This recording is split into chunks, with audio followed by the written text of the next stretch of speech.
Okay, we started and we have. Okay.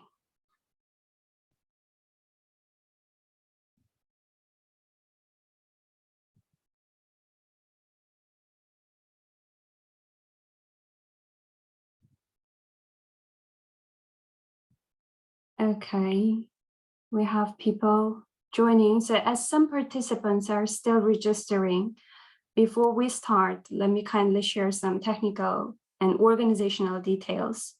Our virtual event will last around 2 hours. And we are in the webinar mode, so it means that as an attendee, you can see the speakers and the presentation screen, but your microphone and video are disabled. So we are doing that in order to avoid technical issues because we have a lot of people joining us today. And please take note that this event will be recorded. We will share it on our page so that you can see it later. And for you, the chat session will be enabled. So we encourage you to ask questions. And hereby, we kindly ask the panelists to look at the questions and reply if it relates to your scope of work. And finally, this event will be provided in English, but we have 6 interpreters with us today. They will ensure interpretation into Spanish, French, and Russian.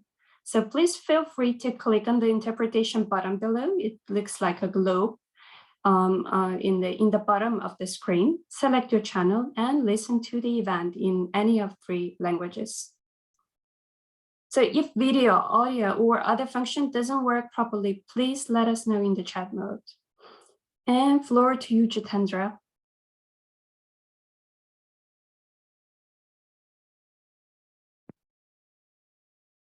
Yeah, thanks a lot, Anastasia. And also thanks a lot, everyone in the GGKP team and all the executing agencies to make this inception meeting happen. I think this has been pending for quite a few months now, and we have been able to gather together for this. I think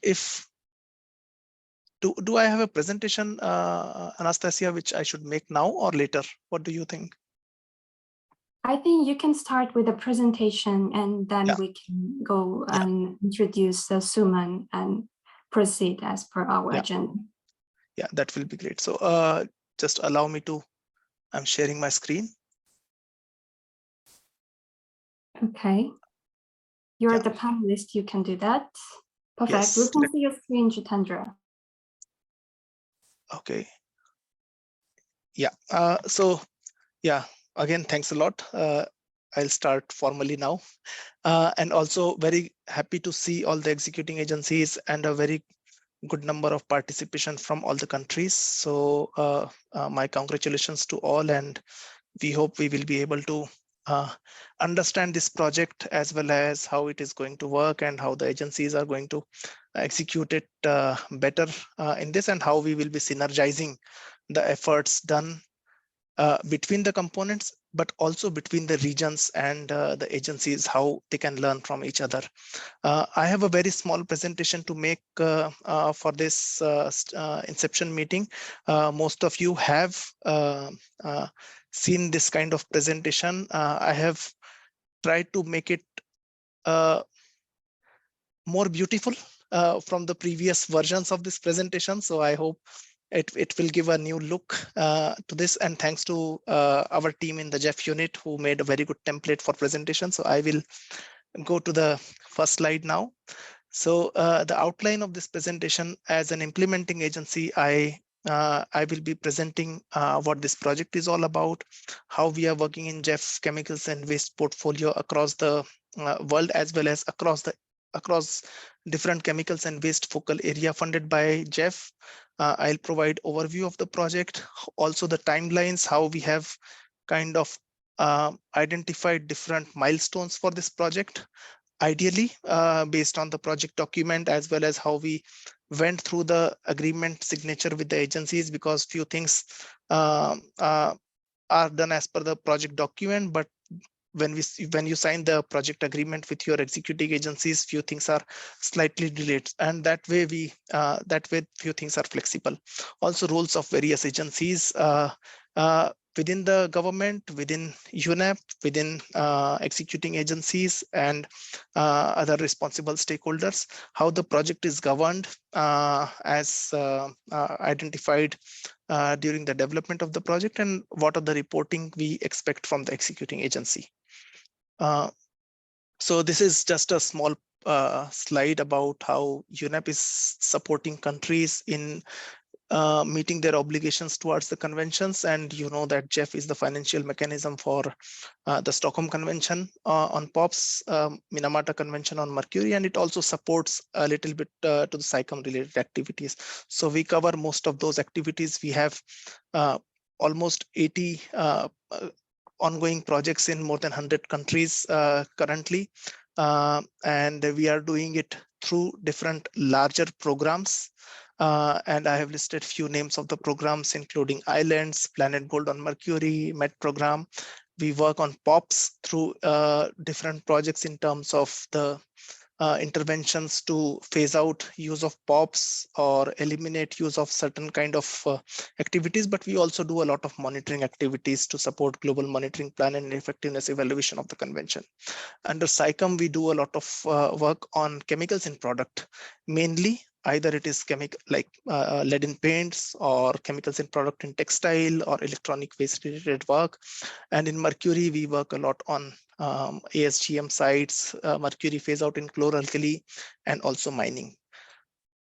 And you will see our breakup is more or less POPs portfolio is the biggest portfolio, followed by Mercury, and SAICM obviously has a smaller stake in overall GEF allocation, and that's why you will see a smaller allocation to SAICM. And why we do NIP update? So NIP update is one of the enabling activities also supported by the Global Environment Facility as a part of its financial mechanism. And it is a mandatory requirement for a country to develop this national implementation plan as per Article 7. And I have listed some of the important main key elements of the convention. Is first is the country is or party is required to develop and endeavor to implement national implementation plan for the convention, transmit this plan to the COP within 2 years of the date to which convention entered into force. And I think we have discussed this, and I will come back to this in the next slide about this 2-year thing. And also review and update of NIP. So most of the countries under the present project are, not most, all of the countries are going to review and update the NIPs, and will be submitting the same to the Conference of Parties in next few years. Sorry. Yeah. So overall objective of this project is to facilitate implementation of Stockholm Convention, and through the review, development, and update of the national implementation plan, and submit to the COPs to the convention.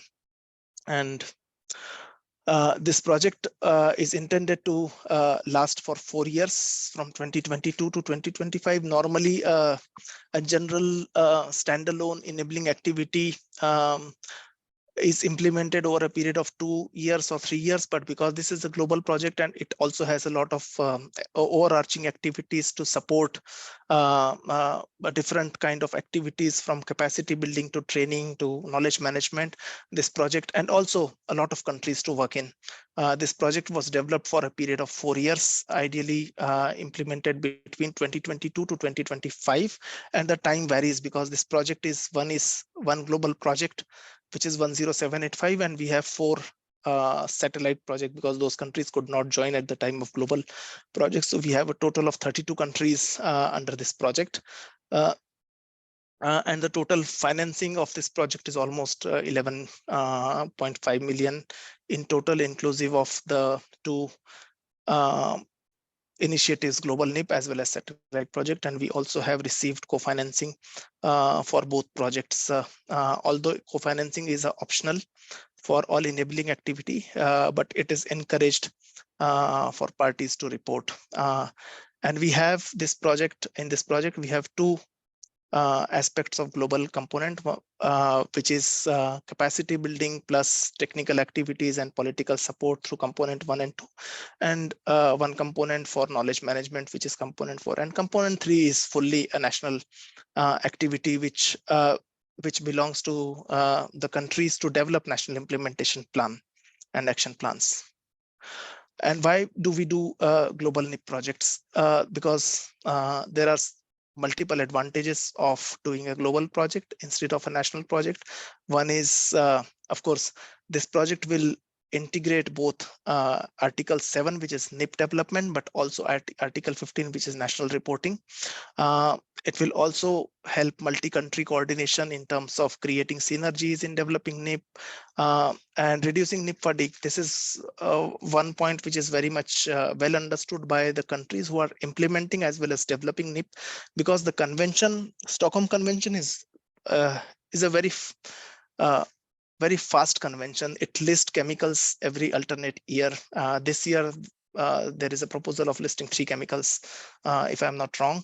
So the parties to the convention which have ratified those amendments have to develop or update their NIP within 2 years after the decision enters into force. So it is very fast. So by the time you finish your NIP, you are supposed to implement those action plans, but you have to do another NIP at that time. So that kind of NIP fatigue countries have. So this coordination can help lessons learned, as well as we are also focusing on, when we developed this project, we also integrated chemicals which were under consideration. So we will be a little bit of ahead of time in terms of planning, so that we cover most of the chemicals listed as well as under consideration at the time of submission of this project. The project, through different activities and components, will also help developing local and regional expertise. A lot of guidance and tools and documents and reports will be generated through that, which will help not only the project countries, but any other countries which are planning to do similar activities in future, or learn how to use this expertise as well as information for the future work. Also, one of the important aspect we always keep in global project is the review of NIP by UNEP experts to provide them information as well as comments, so that the documents prepared are of a very good standard in terms of uniformity, but also sometimes a quality check is also done, which is done by UNEP experts, which helps developing the NIP in a very good structure.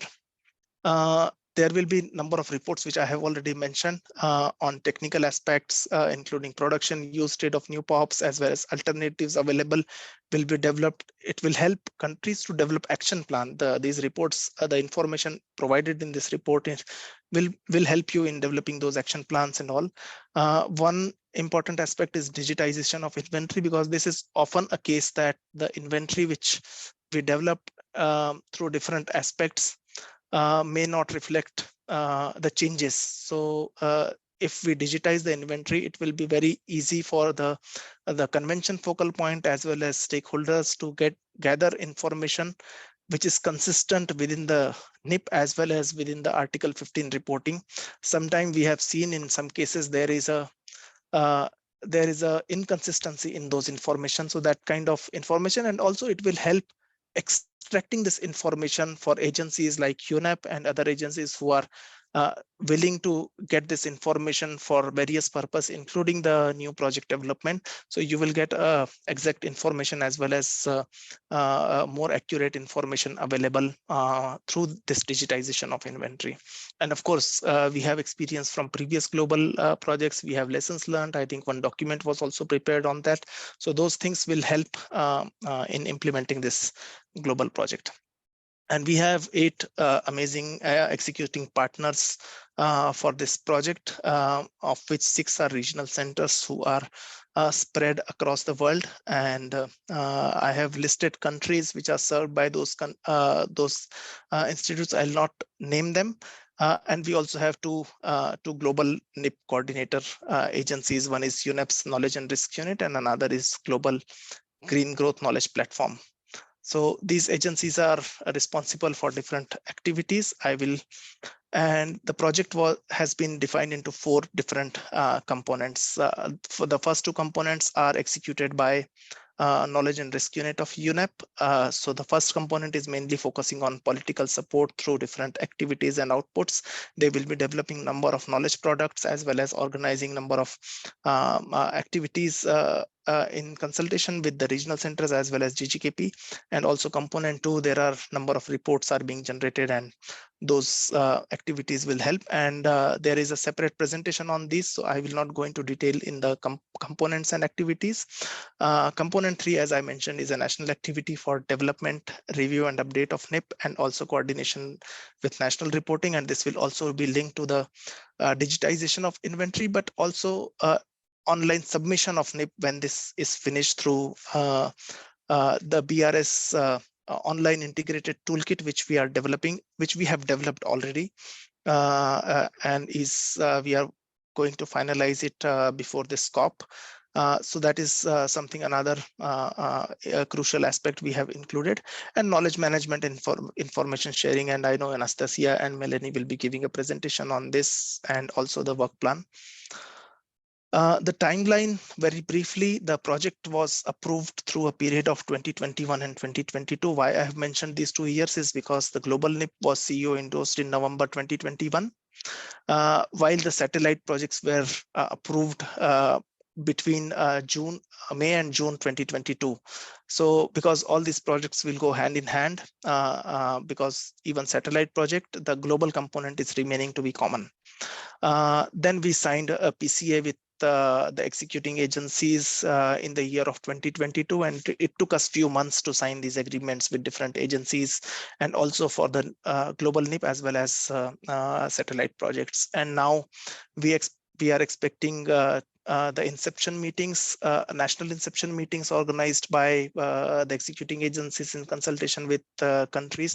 Some of them have organized regional online meetings, as well as some are organizing a national inception meeting now in the period of 2022 and 2023, and implementation has also started in these countries.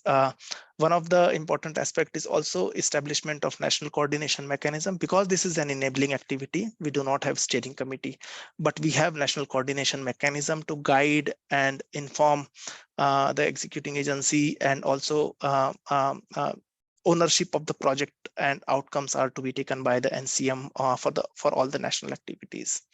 And in 2025, as per the current work plan, we expect the NIP is to be completed and nationally validated. The timeline may vary a little bit here and there, but that we will see as the project progress.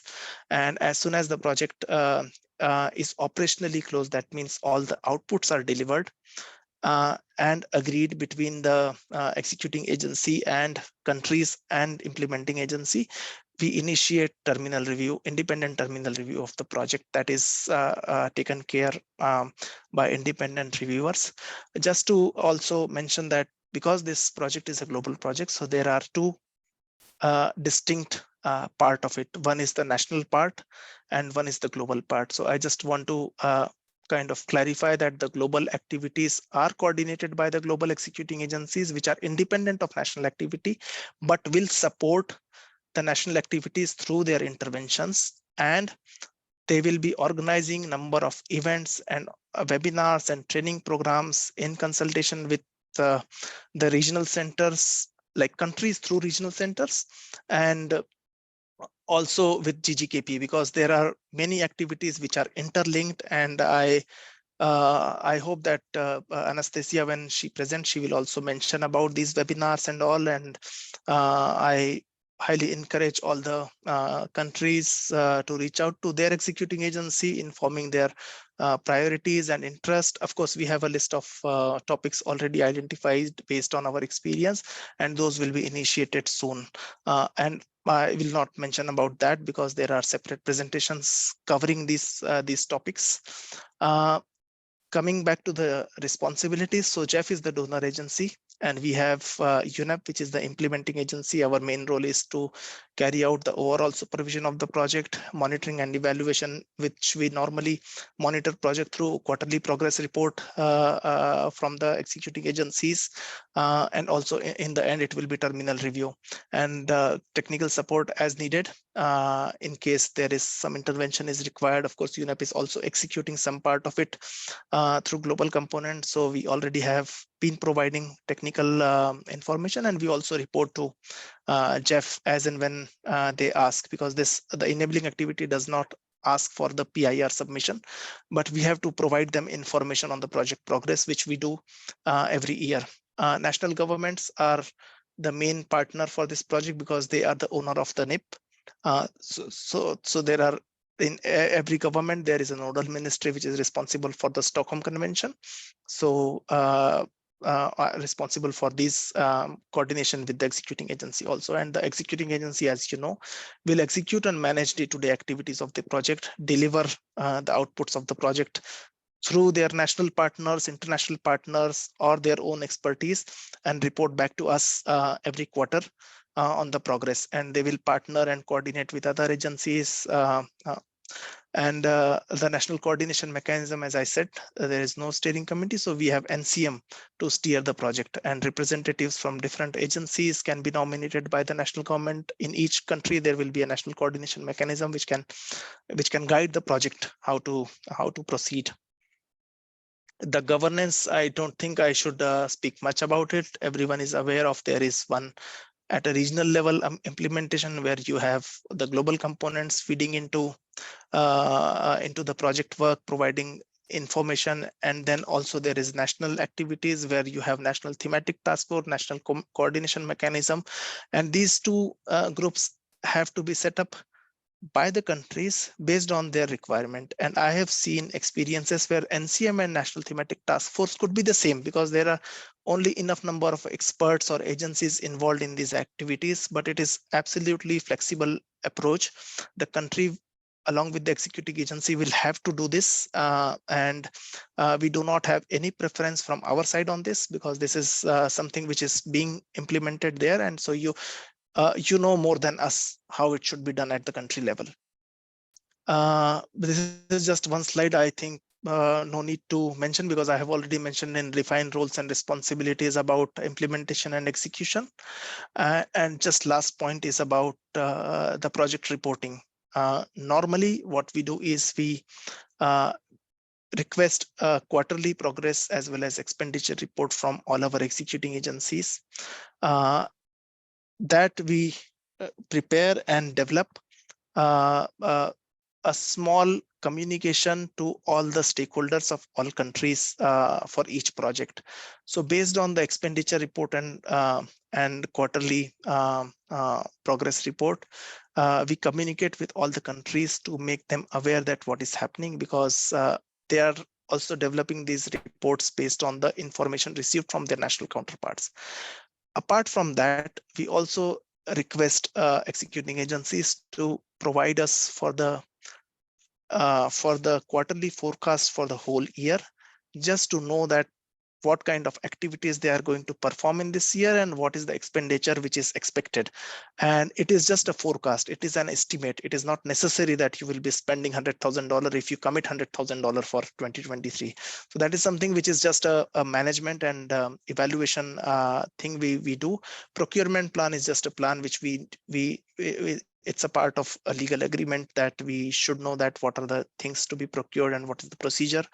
Work plan, as you know, we all the EAs provide us work plan, annual work plan. Of course, we have a overall work plan for the project, but the executing agency know better what they are going to do in 2023 and what they are going to approach in 2024.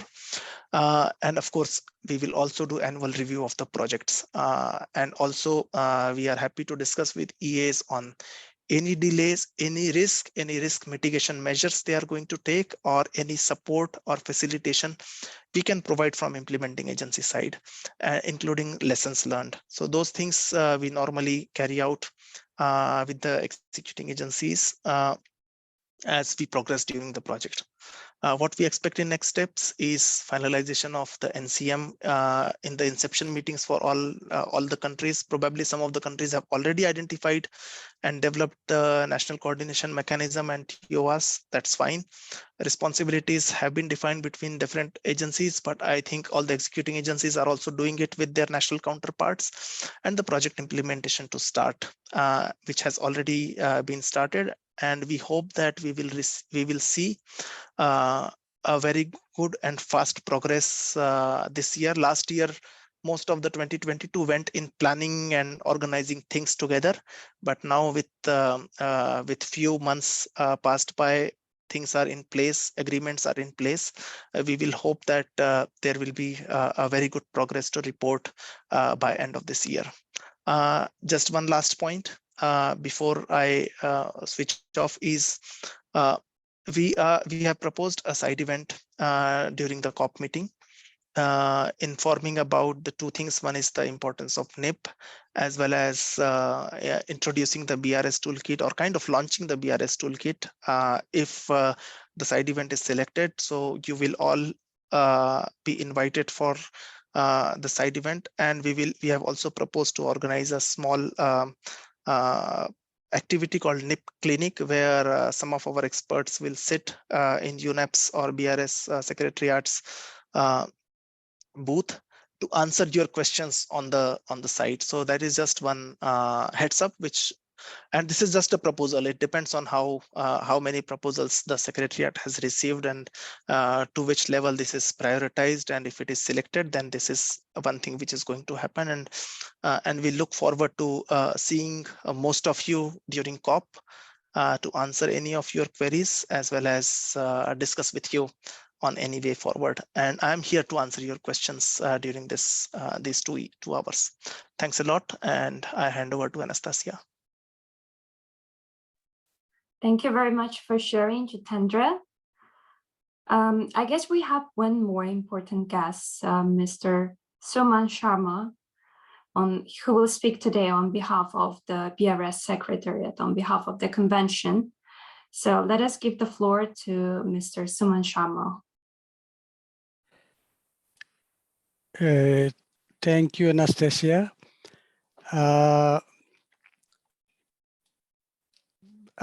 Good morning, good afternoon, good morning, and good evening, depending on where you are.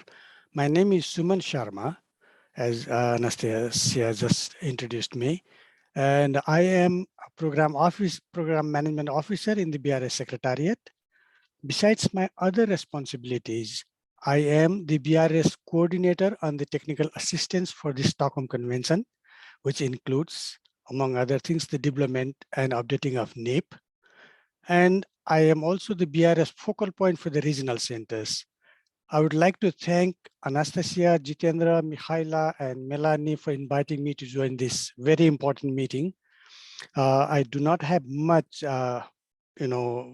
to say, have prepared to say anything here in this meeting, but in these 2 hours, I will be listening the discussion and would be very happy to reply if there are any queries to the BRS Secretariat on this matter. Thank you. Thank you very much, and I welcome you all in this important meeting. Okay, I'll be muting myself, and then I'll unmute myself when there is a question. Thank you. Thank you very much, Suman. It's really great to have you here. And we are moving forward. We are proceeding with our event. So since we have all of the regional centers today and our inception meeting, or executing agencies, which are working on the component 3. So let us first give the floor to Ms. Gabriela Medina, Director of BCCC as CRC Uruguay. Floor to you, Ms. Gabriela Medina.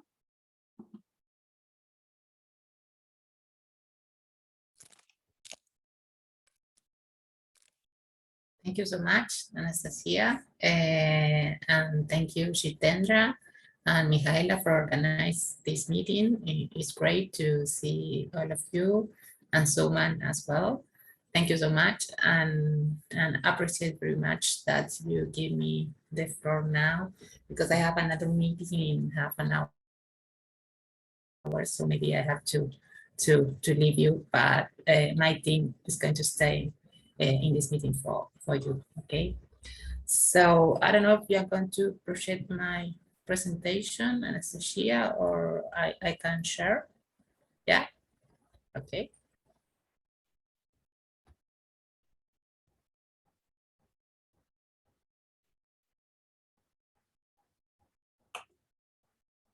So everybody can see my screen?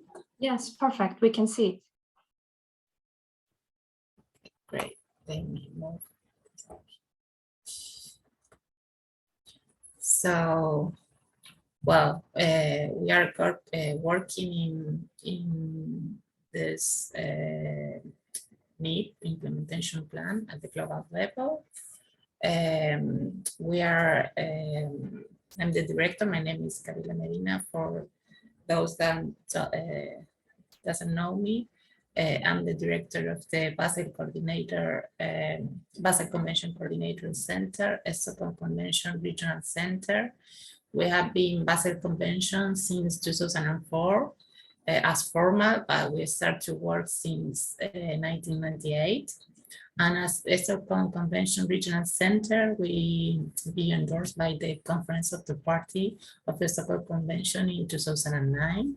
So we are working with this both hats since that year. This is our organization chart. So the center is an intergovernmental agency. We have the Ministry of Environment that hold the direction, that is me. And we have the co-direction, that is Laboratorio Tecnológico del Uruguay, LATU, where Alejandra Torre is the co-director of the center. And we have a staff, a permanent staff, and we have different consultants and translators and design personnel and project advisor, and depends on the project that we are running, is the persons that we hire, but we have a very good staff. Gabriela, Yeah? I'm sorry, but yes, could you please go to the presentation mode so we can see the slides moving? You don't see the slide moving? Yes, probably Yes. you have to go to the presentation mode to show them, because they are not moving at the moment. If you want, we Okay. will open that for you. Okay. Okay, just a moment.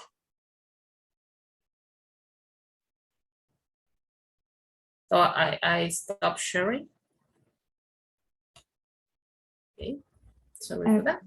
And we will share that for you. Okay, great. Thank you, Anastasia.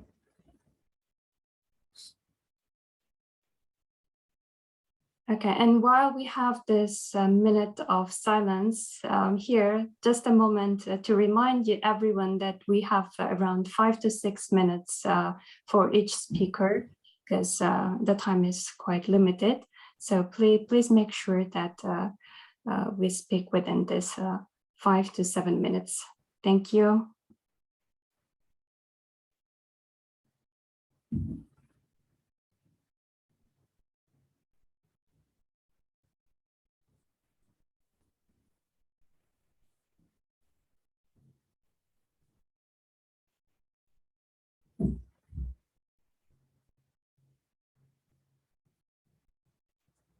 Well, I can continue. Well, we have in the center, we have a special division where all the agreements with international agencies like UNEP are going there. So we have all the transparency on our agreements within the international agency as well as countries. Could you, Anastasia, or I try again? Okay, let us try again with, okay, it works. Okay. Sorry, I apologize for that. Don't worry. Next one.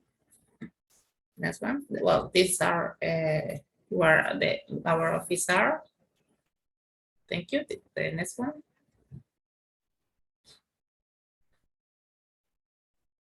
Well, this is our goal, but mainly is to focus on the help the parties that we serve on implementation of the chemical and waste clusters and international convention as Basel, Stockholm, Rotterdam, and Minamata. So the next one. This is the country that we are working with in this project. We are working with Peru, Bolivia, and Uruguay. And next one, these countries are present now. The project progress we have until now, we can continue. We have in the agreement signing process with Bolivia, Peru, and Uruguay, still as country between the executive agency that is us with the countries, and they are reviewing the agreement by the different governments, but the process is quite advanced.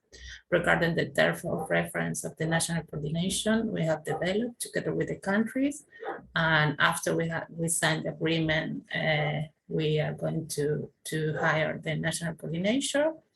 And regarding the national mechanism of coordinations, is quite delayed. It's more advanced in Peru, but still we need to organize this national committee inside the countries. So we are making all the arrangements. And the next one. Regarding our highlights for this year, well, to hire the international consultants, we have several international consultants that we have reached in order to be part of this project. But first, we need to finalize our agreement with the countries. We are in the establishment of the national mechanism of coordinations in the different countries. We need to organize the Inception Workshop in each country. So we are waiting for to finalize the agreement with the countries, and we see it quite important to have to use the toolkit that has been developed under the Stockholm Convention to have a training during the execution of this project in order to be part of this easy toolkit that have been developed in order to use the data about the conference of the parties and comply with the obligation under Stockholm Conventions. We have plenty activities regarding Article 7 and 15 for the Stockholm Convention. We are working with Honduras, Moldova, St. Lucia, Panama, Barbados, Uruguay, and República Dominicana as a different project, but for sure it's going to help us in the execution of this project. So next one, I think this is all for our side. Thank you so much. And I don't know if you have any questions or whatever. Thank you so much. Thank you so much, Ms. Gabriela Medina. It is very wonderful to see your presentation. And we move to BCRC Caribbean. Let us give the floor to Project Execution Officer, Ms. Amara Privat. Floor to you, Amara. Hi, thanks very much, Anastasia. I'm just going to share my screen.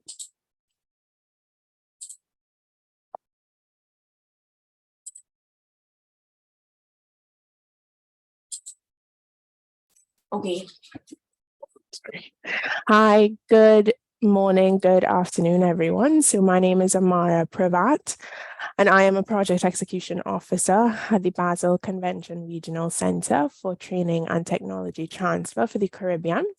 And I will be presenting on behalf of our two project countries, the Bahamas and Dominica, and the BCRC Caribbean team. So, right. So this is just a quick background. This is a quick background to what our presentation is going to be about. So we'll just touch base on who we are. We'll then look at our experience with NIPS in the Caribbean, and then we'll take a further look at the two project countries that are participating in this global NIP project. Okay, so the BCRC Caribbean, as it's affectionately known, is based in the Twin Island Republic of Trinidad and Tobago in the Caribbean. So we serve 15 countries throughout the Caribbean region, both English-speaking countries as well as Spanish-speaking countries. And the newest country that we serve is actually Grenada, because they joined the Basel, Rotterdam, and Stockholm Conventions last year, and they've asked to be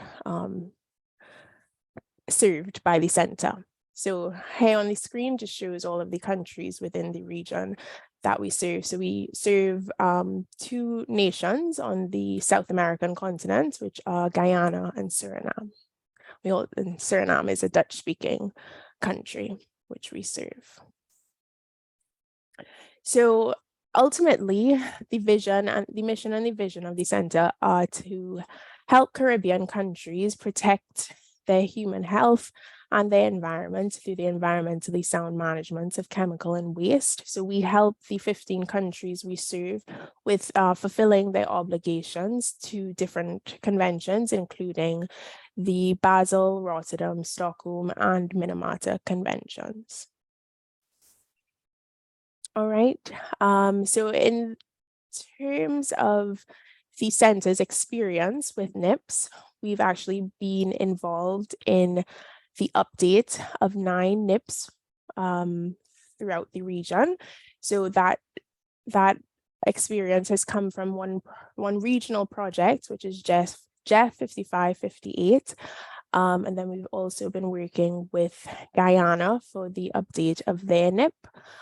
So one of the things through this experience that we found to be very beneficial was the development of inventories for different POPs. We noted that having consultations with stakeholders, especially a variety of stakeholders, was very instrumental and important in the development of inventories.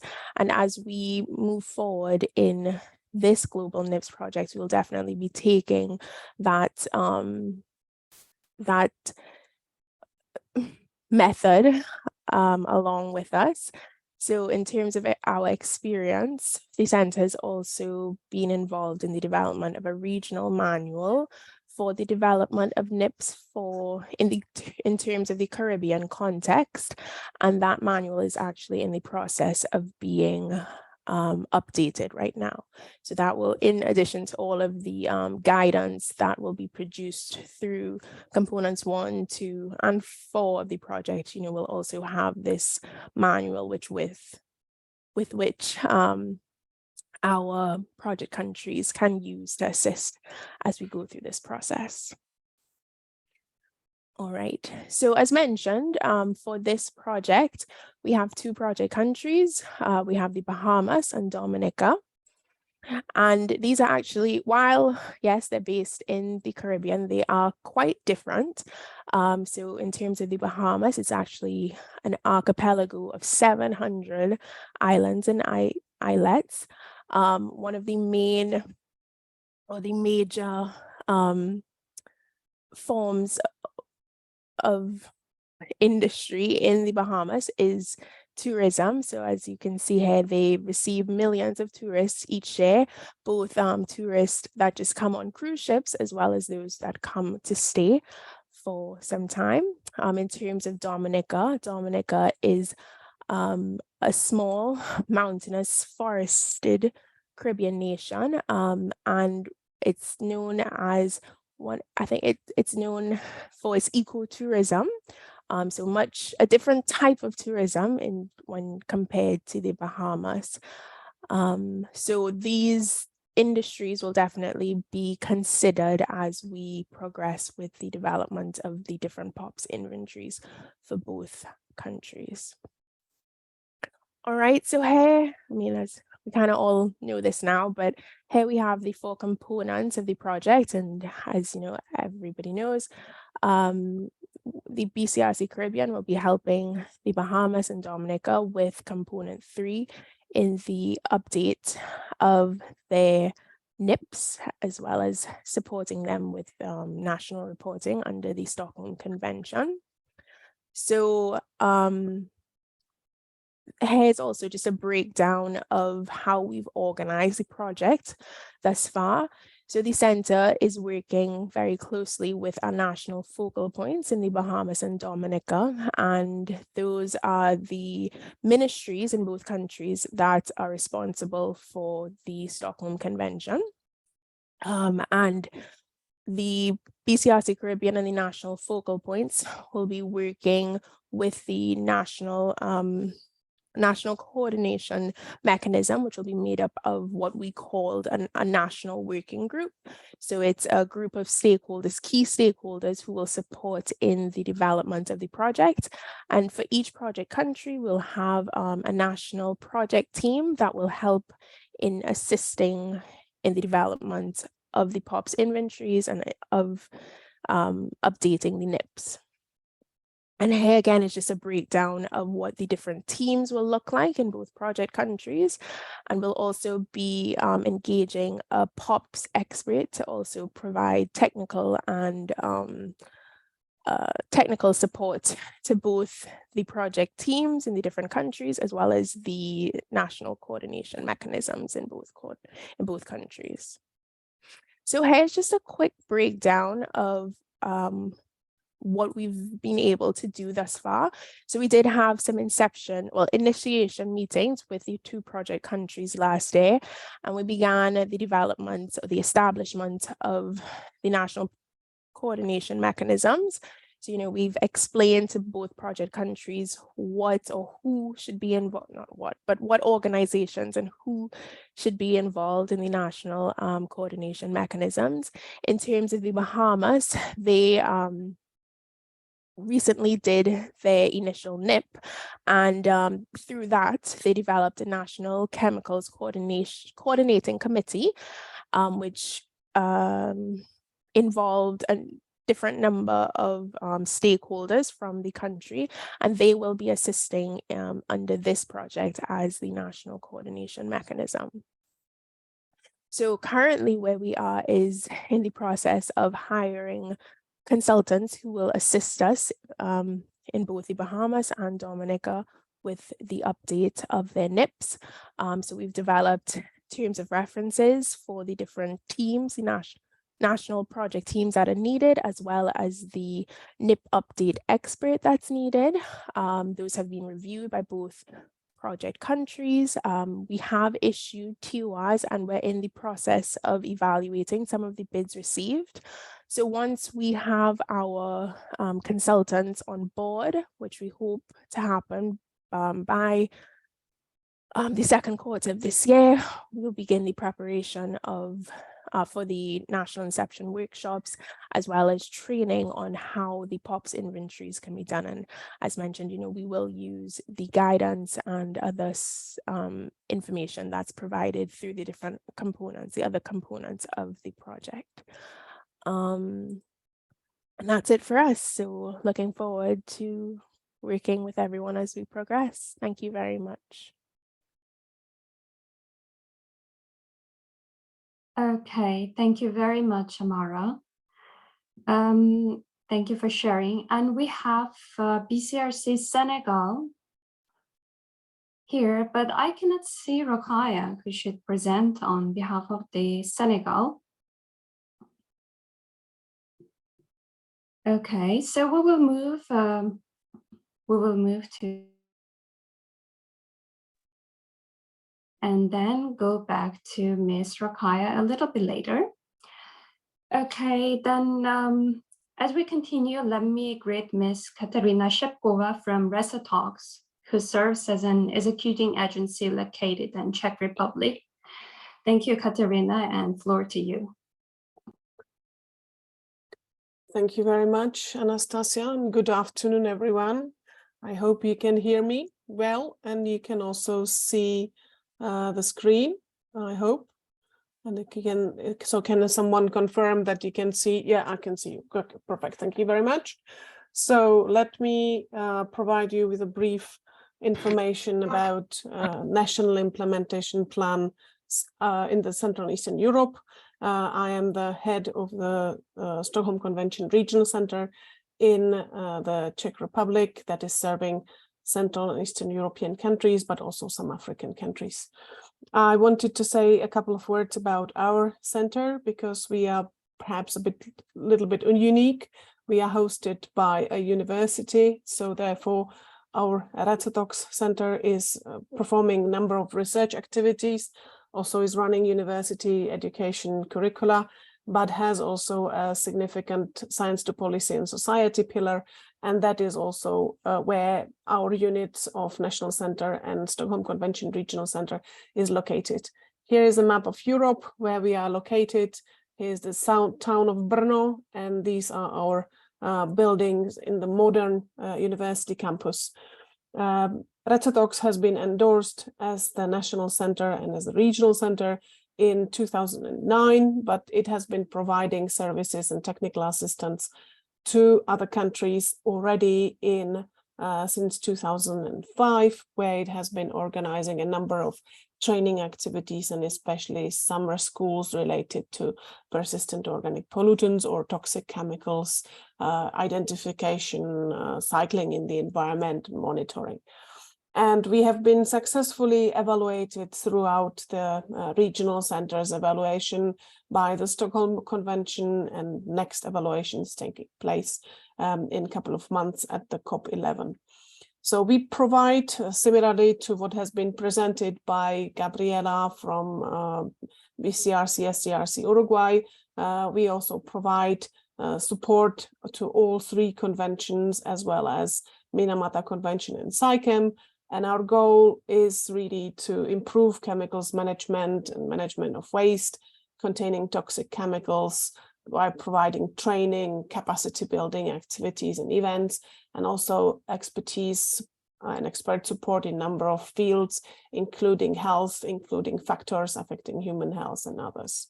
So there are some examples of the work that we've done. We've been working for decades now on building analytical monitoring and risk assessment capacities globally in collaboration with UNEP, but also World Health Organizations, UNIDO, UNDP, also laboratory capacities in a number of countries, worked on PCB inventories in the Central and Eastern Europe, but also beyond. And we have been running monitoring networks in ambient air since 2003 and in water since 2016. And we have also been providing training to that regard. To date, if I'm not mistaken, we have successfully completed 6 national implementation plans with countries in our region, and we currently, including the global project and satellite projects, we currently have 8 projects that are ongoing, 8 countries that we are working with, and 1 NIP that has been pending because of the aggression that is taking place in that country. So other than that, let me please come to our team and to the project countries.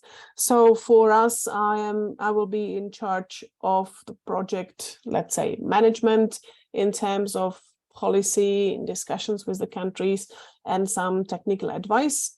We have, and also with us on the call, and is Nina Pavliuk, who is the project coordinator for all the 7 countries that we have.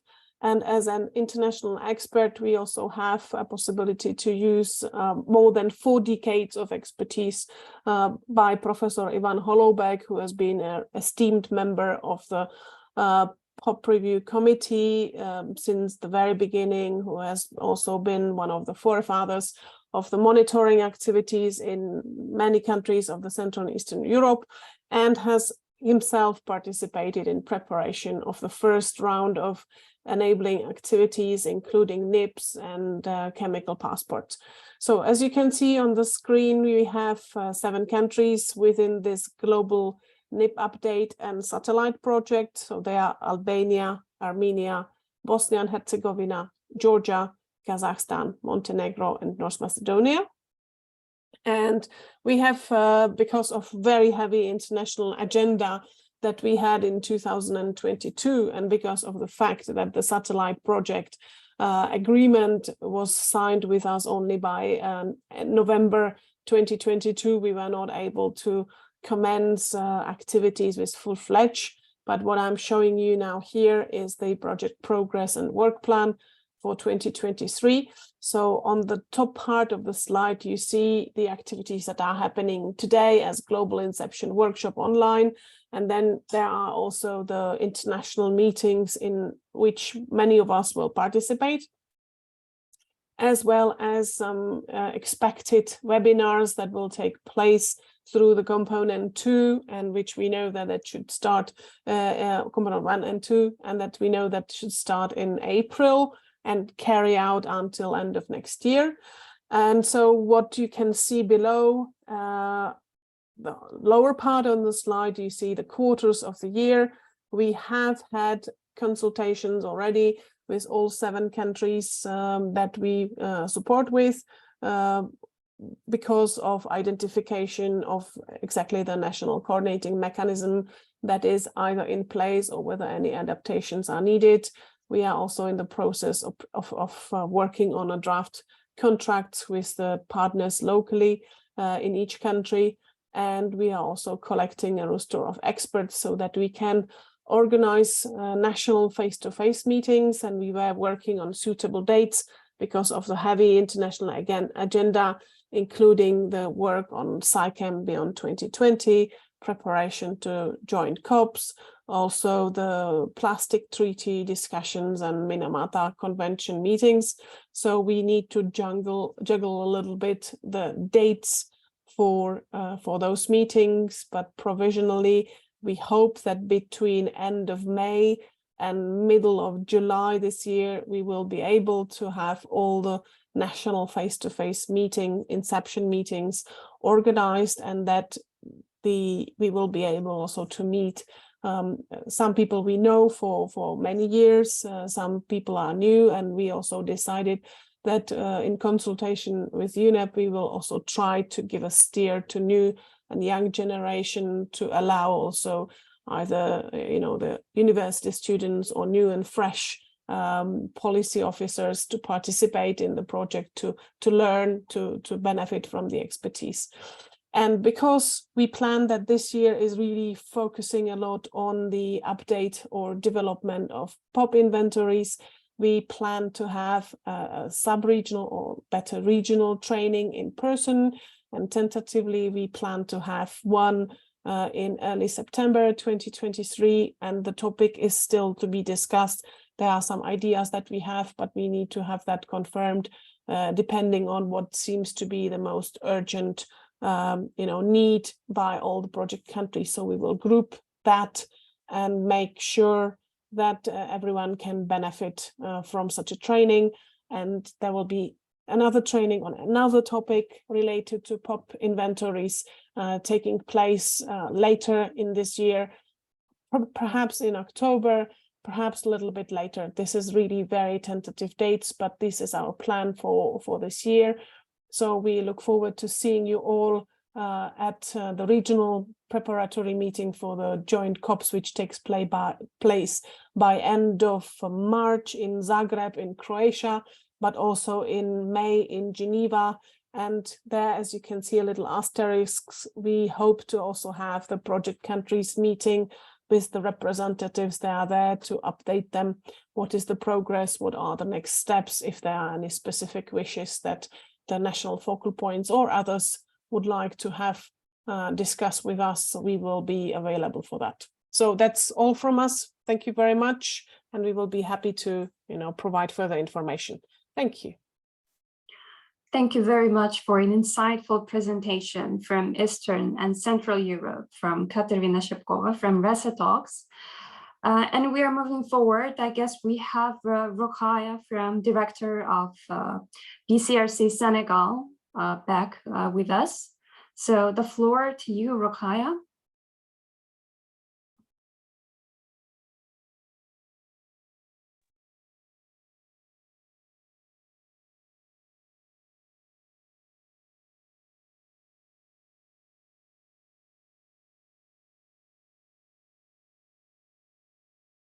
Rokhaya?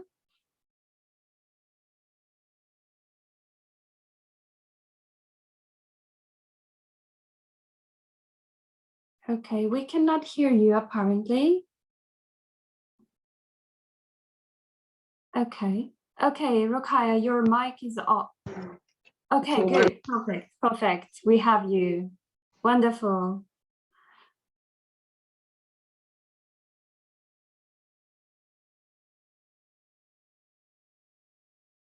Bonjour, Rokhaya.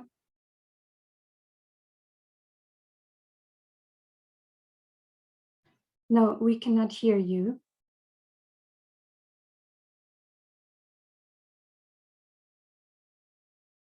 No sound so far. No, we can't hear you. Probably it's better without the headphones.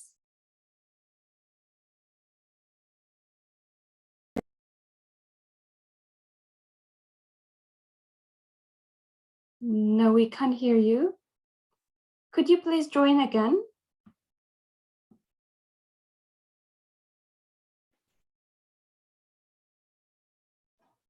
Okay. Okay, it seems that we have some difficulties. No?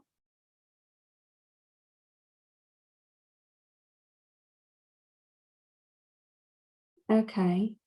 Okay, then we will join a little bit. We will ask you for the presentation a little bit later. We will move to the other panelist, and Rokhaya, we will get back to you again, unless you fix the sound on your side.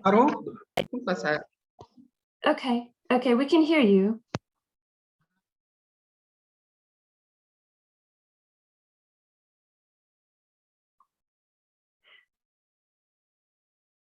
Okay, we apparently we cannot hear Rokhaya, so we will be moving to Pretoria, South Africa, and we hope that Rokhaya will fix the sound problems.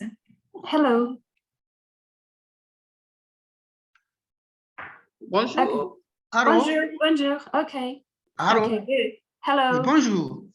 Bonjour. Okay. On vous entend bien. Okay, floor to you, Rokhaya. Start. Oui, donc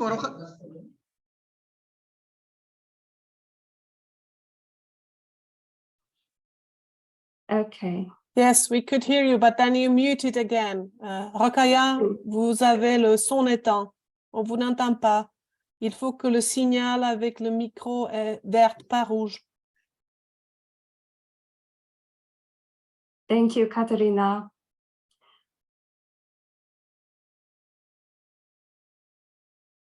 Okay, let's move to Pretoria, and we will get back to Rokhaya. And floor to Vincentius, the assistant project coordinator from Pretoria. Good afternoon. Let me quickly just share my screen. Are you able to see my presentation? Not yet. You need to click on share again, I think. You need to confirm that. Yes, it's coming up.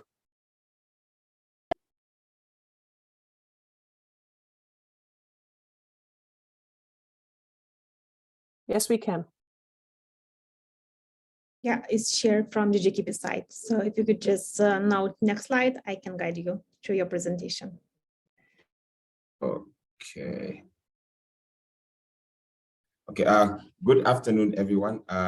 My name is Vincentius Mohongora. I work for the Africa Institute.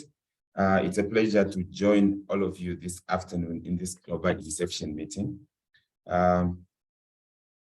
My task for this afternoon will be very simple. I will just share with you who we are as an African Institute, as a regional center, the countries that we are working with, as well as give you a brief update on the status of our project.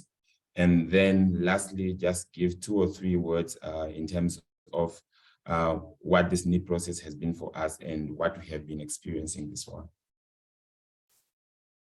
Next slide. Just a brief of introduction.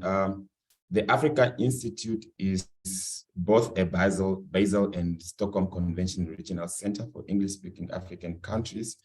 It has been established as an intergovernmental organization, specifically in accordance with Article 14 of the Basel Convention and Article 12 of the Stockholm Convention.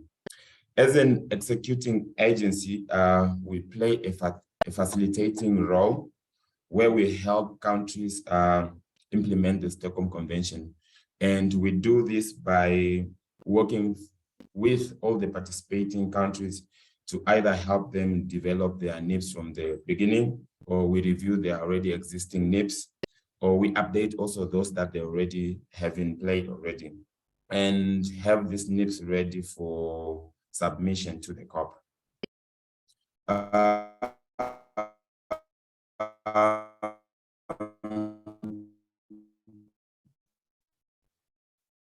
It's unfortunate that our director, Dr. Mutapens, I do have my colleague Tandeka Mbata, so the three of us are actually working on this project. Next slide. We have altogether 8 participating countries for this project, and the countries have been divided into 2 groups, which the first one is the global group, containing of 5 countries, namely Uganda, Zimbabwe, Kenya, the Seychelles, and Gambia. And the satellite project composes of 3 countries, which are Malawi, Ethiopia, and Zambia. We are reporting under 2 different project codes, as you can see them displayed on the screen. Next slide.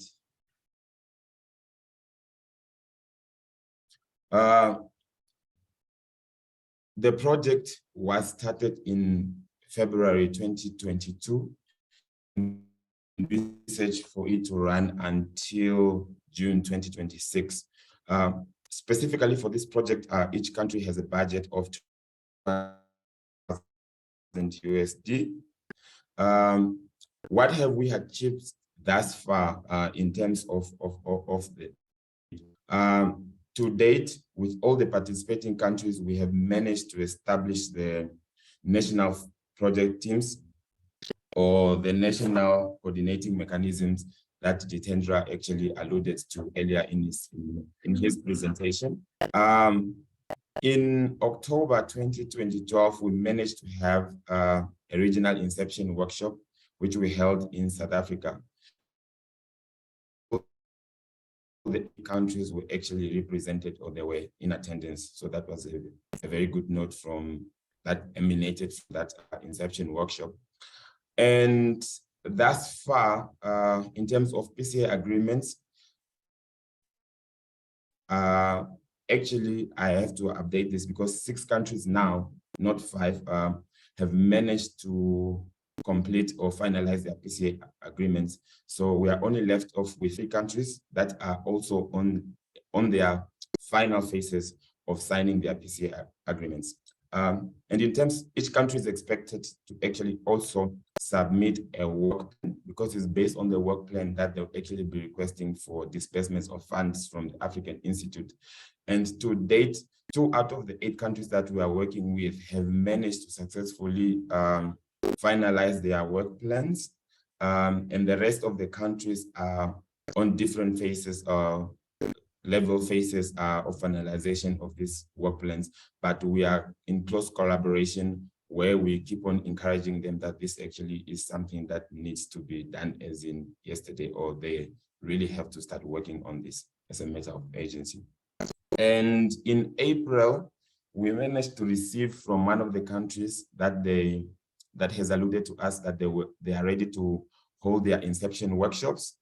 And some also have given tentative dates when they envisage to hold this, but the rest are still to indicate to us as the African Institute as to when they envisage to have these inception workshops.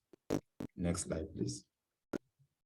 And for this slide is just to share our experience regarding how things has actually been of working on the new project with the 8 countries that we are working with. Due to the different rules and regulations that under which all these countries operate, you do sometimes to get that there may be a slow response from the countries. And us being aware, we are somehow trying to come up with ways and different ways on how this can be minimized, that we actually get a fast response from most of the country, if not all. And also, it's very imperative when there is a very active focal person in most of these countries in order to yield high results in terms of responsiveness as well as efficient execution of tasks. But we are aware that there are times that some of these focal persons have changed jobs, that the new person have come in, that they actually have to learn everything from scratch. And this is something that we definitely are cognizant of, and we have taken note of, and we are working on that this can be improved. It also does happen sometimes that the delay is not necessarily from the focal people or the national coordination mechanism that are working on this, but the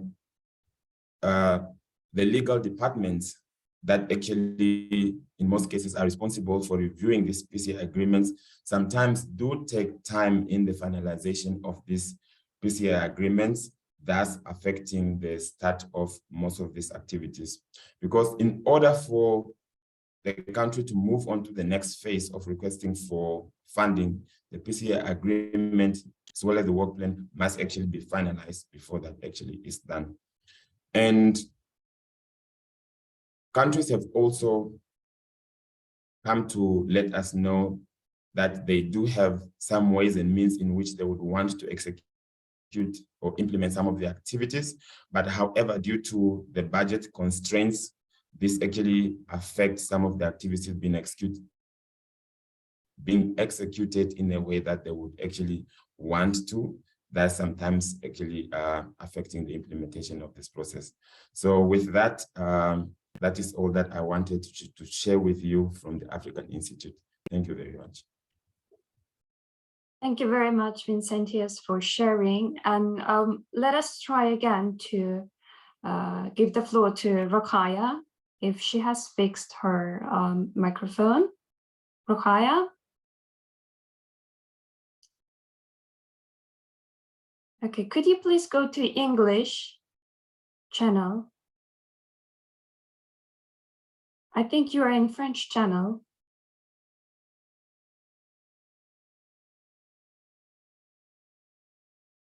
Can you go to?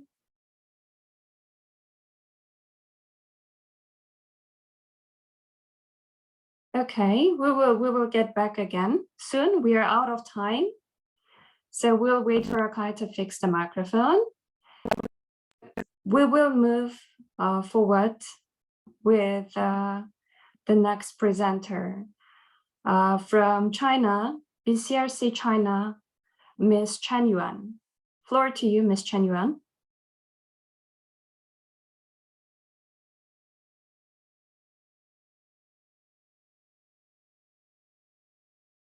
Thank you. Anastasia, can you hear me? Absolutely, perfect. Okay, thank you. Just one quick note, we have 5 to 7 minutes. We are quite short of time, so really hope for that. Okay. Okay. Okay. So can I go? Yes, please. Okay, thank you. Good morning, good afternoon, and good evening, dear friends. So I'm Chen Yuan from Basel and Stockholm Convention Regional Center, which is based in China, Tsinghua University. I'm the project manager of this global NIP project, and I will. Okay. My presentation is focused on the request of the 3 items. So the first is the project team. So BCRC China is based in Tsinghua University in Beijing, and we have 4 branches. And the general management branch, regional waste management branch, regional chemicals management branch, and the environment technology branch. The executive director of the center is Professor Li Junhui, who is also the deputy chair of the science policy panel on the environmental sound management of chemicals and waste and prevent pollution. So regarding to this project, we 3 countries up to now in Asia Pacific region are involved. Just now I learned from other presentations, such as from the Katarina, there are 7 countries, and also the Nigeria, there are many countries, or Uruguay, because for Asia Pacific region, the countries cannot join at the beginning, only Cambodia. So for Laos and Maldives, only are involved during the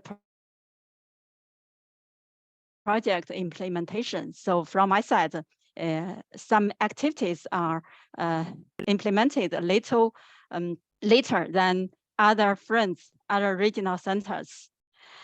Okay, regarding to the project, just now Jitendra has introduced the very detailed activities and the components.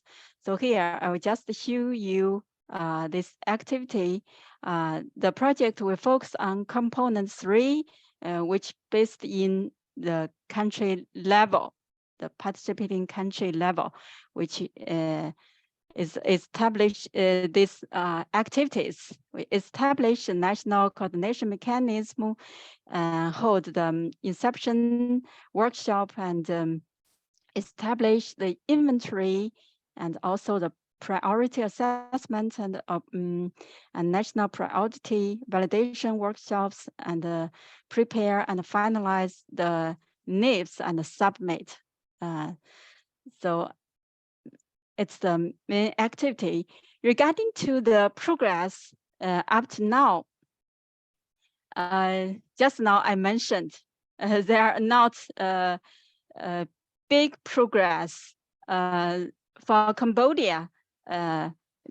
Is included in the project at the beginning. So we signed the contract, subcontract with Cambodia a little later in last year, March 16th.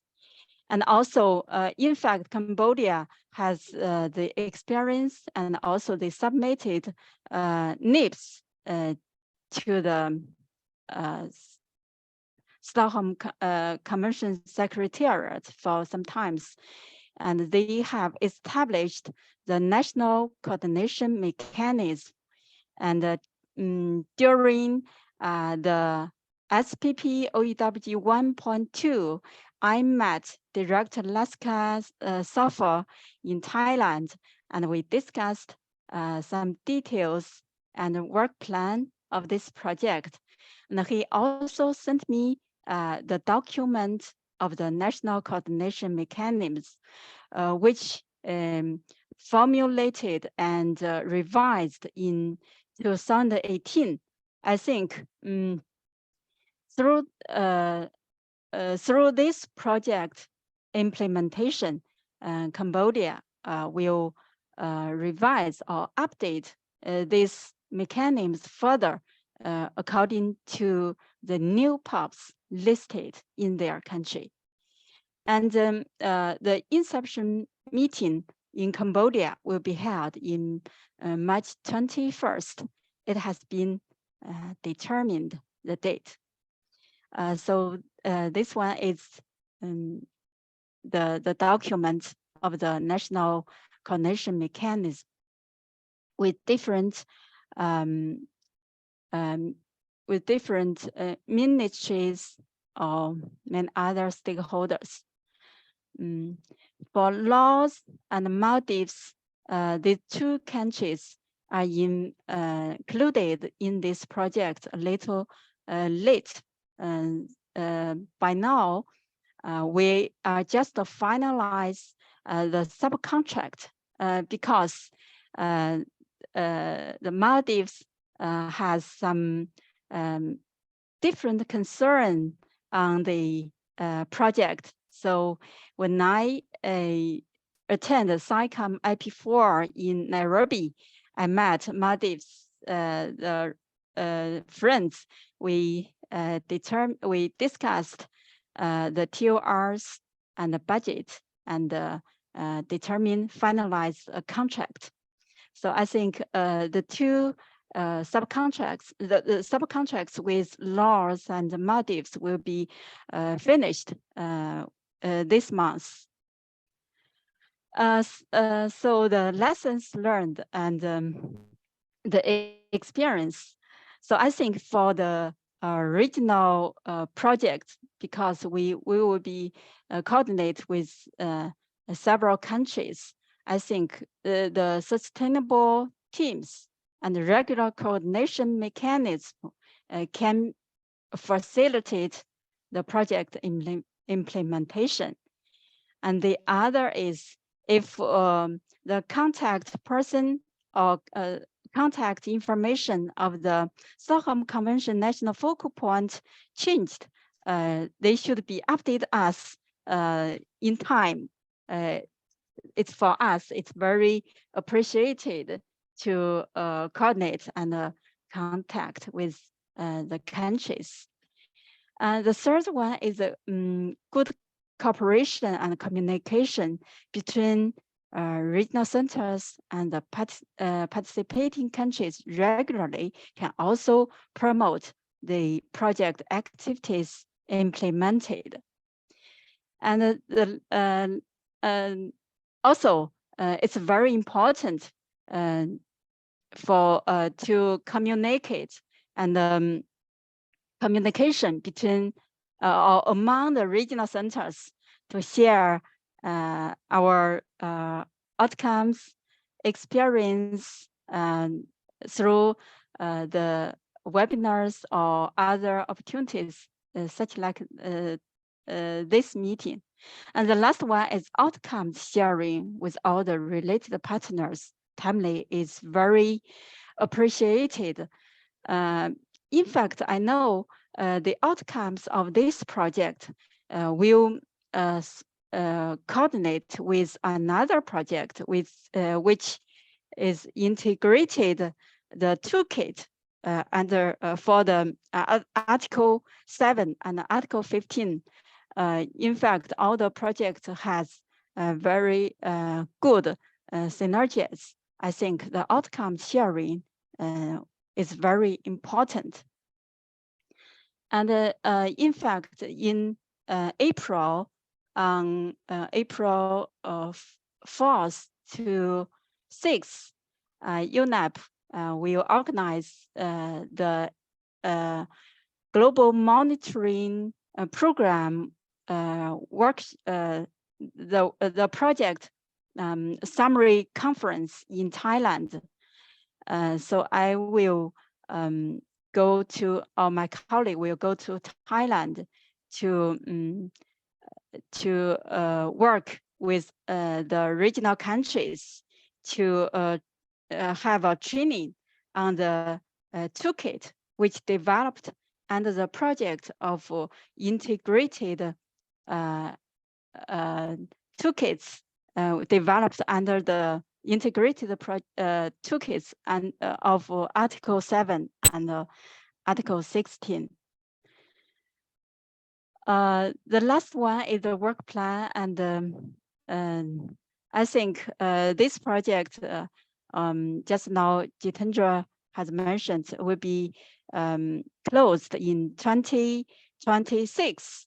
But for us, I think all the activities should be finished in advance because we need more time to have the terminal evaluation or assessment. So this work plan is from my side. I hope to finish before 2025. Okay, thank you so much. That's all. Thank you very much, thank you very much, Chen Yuan. So we had a presentation from China, and it's very late in China. Very, very thankful to you for joining at this late hour. Okay, and my pleasure. Thank you. Perfect. We will have another couple of minutes to try with Rokhaya from Senegal. I hope it works now. Rokhaya, are you with us?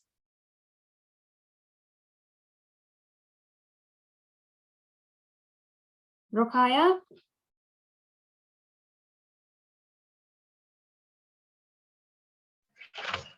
Caro? Caro? Okay, perfectly. We can hear you. Good. Caro, vous m'entendez? Oui, on vous entend bien, Pierre. Tout va bien. Ok, ok. Tout à fait. Erari, Rokhaya va parler.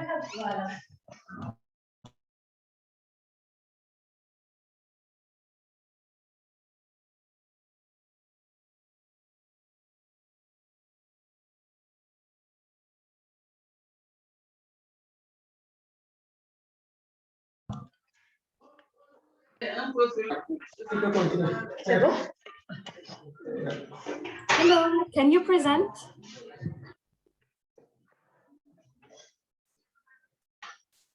Can you start? Hello. Rokhaya, we can hear you well. You can start. Hello. Hello. Okay, good. Let's go.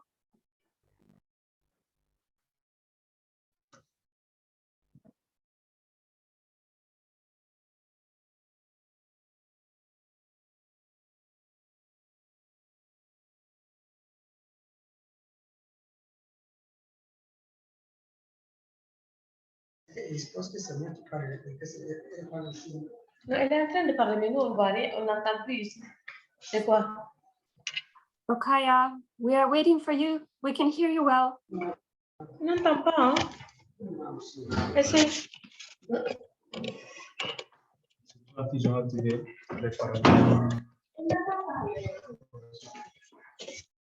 Okay, I guess there is some issue on the side of Senegal. So we will get back to Senegal again a little bit later, and we will proceed with the next speaker and presenter. That is Michaela Palm from UNAP Chemicals and Health Branch. Floor to you, Michaela. Yes, thank you, Anastasia.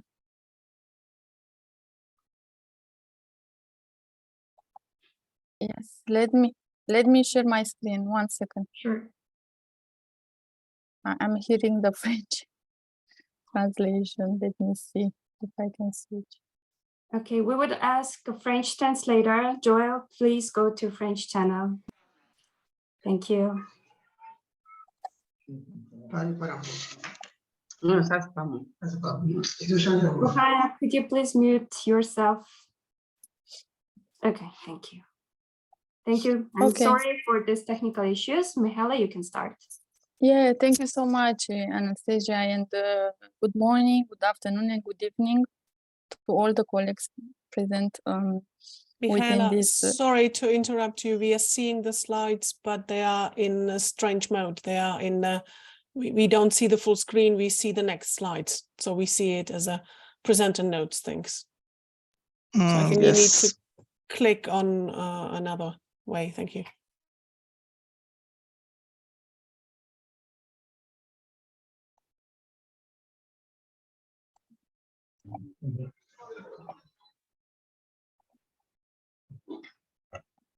Yeah, that's better. Definitely. Thank you. Yeah, so I'm on the slideshow, but everything is blocked from my side. Shall we help you, Michaela? Yeah, if you can share it from your slide, and then it will be easier. Let me stop mine. Yes, Okay, yes, we'll do that. Yes, please. I don't know why it is the case. sure.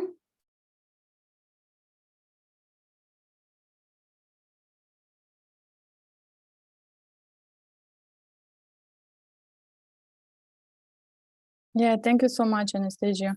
So my name is Mihaela Pon. I'm a Program Management Officer within the Chemicals and Health Branch, Industry and Economy Division of UNEP. I'm based in Geneva, and I'm coordinating the execution of components 1 and 2, as earlier mentioned by my colleague Jitendra.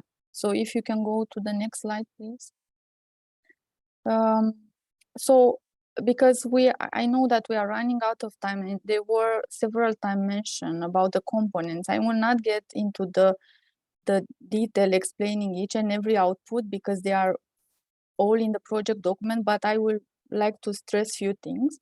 So as also Jitendra mentioned, component 1 refers more to the political support and stakeholder involvement within the NIP development and endorsement process at the national level. So basically what this component of the project tries to achieve is to create all those instruments, guidance, tools, draft pieces of proposed, national, a model of legislation that could support the countries to better streamline and mainstream the national development and update process at the national level. So that is quite important. We have seen that most of the time, you all know that you work through this National Coordination Committee that usually after the NIP is developed, it ends its activities, and then when you start the new update, you need to create again the committee and so on and so forth. So what we are trying to do is to provide you with all the tools and instruments that you put in place some internal rules, procedures, and other arrangements that will allow you to have a smooth NIP update next time and not start all from scratch. So in here, next slide, please, just to give you an update on where we stand. So from our side, we already have initiated the development of some technical reports and guidance. And here I can mention the, so we will provide a better streamlined guidance on the process of data collection, both for NIP update and national reporting, and for final quality check. I'm aware, and I think you are also aware, that we already have guidance from the PRS Secretariat and also some other pieces of guidance that were developed. But what we are trying to do is somehow to better align all this information and to make it more user friendly. Then we are looking to propose legal text that could be afterwards built upon by the countries at the national level on setting up. As I was saying earlier, this mechanism for NIP review and update, as well as reporting. So with clear steps and actions to be taken in order to make this mechanism more sustainable for the future. And also because it also links to the NIP process, we will provide more insights on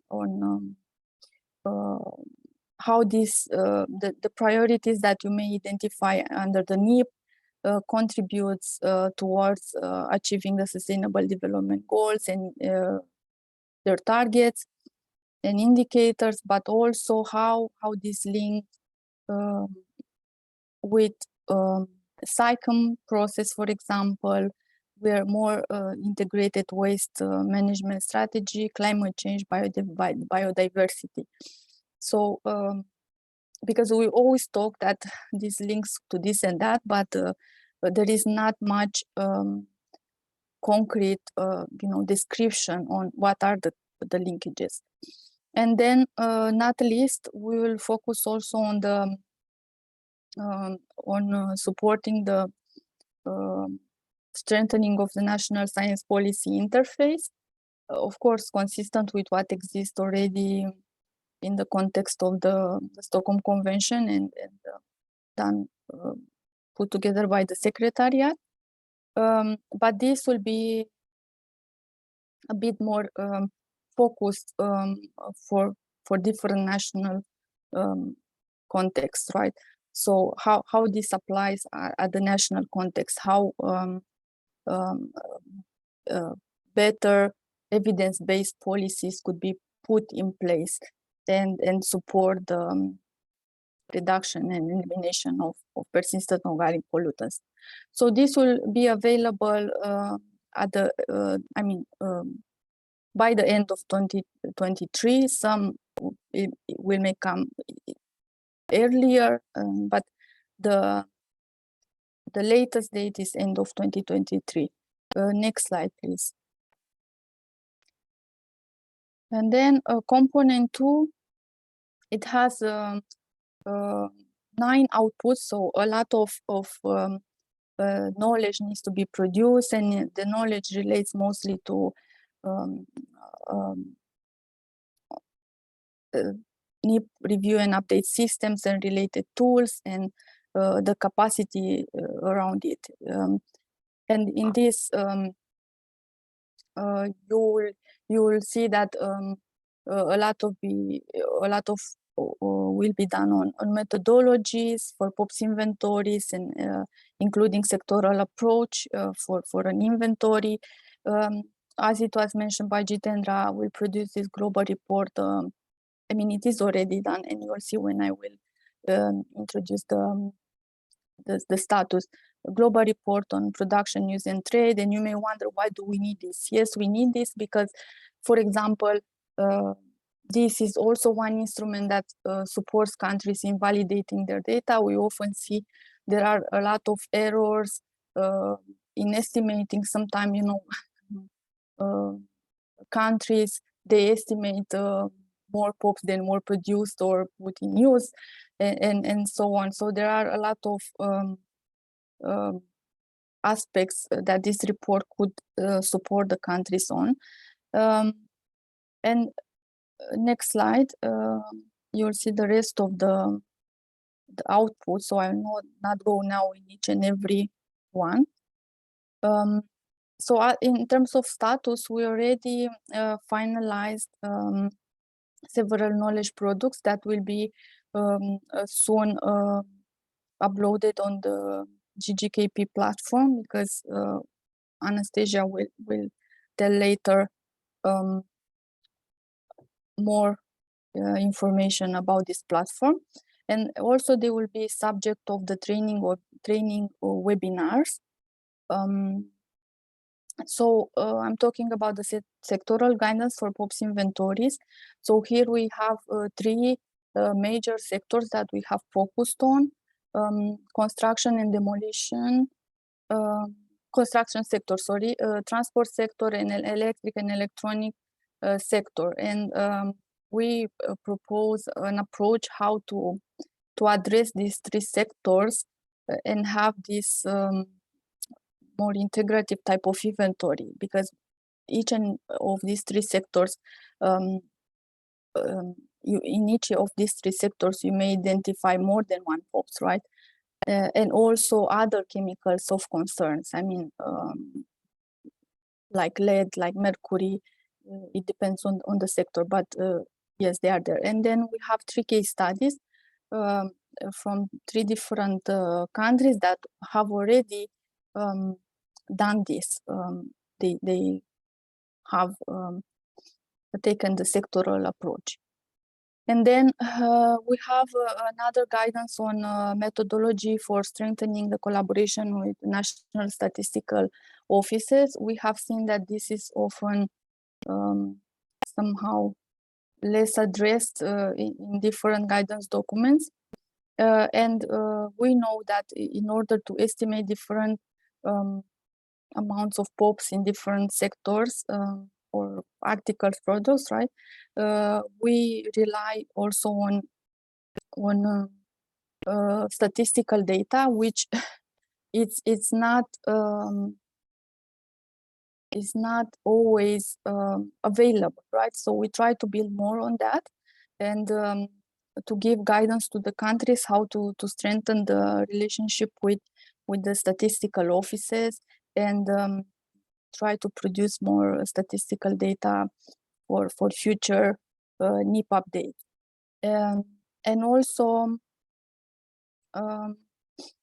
we have the guidance on quality assurance and quality control for POPs data validation.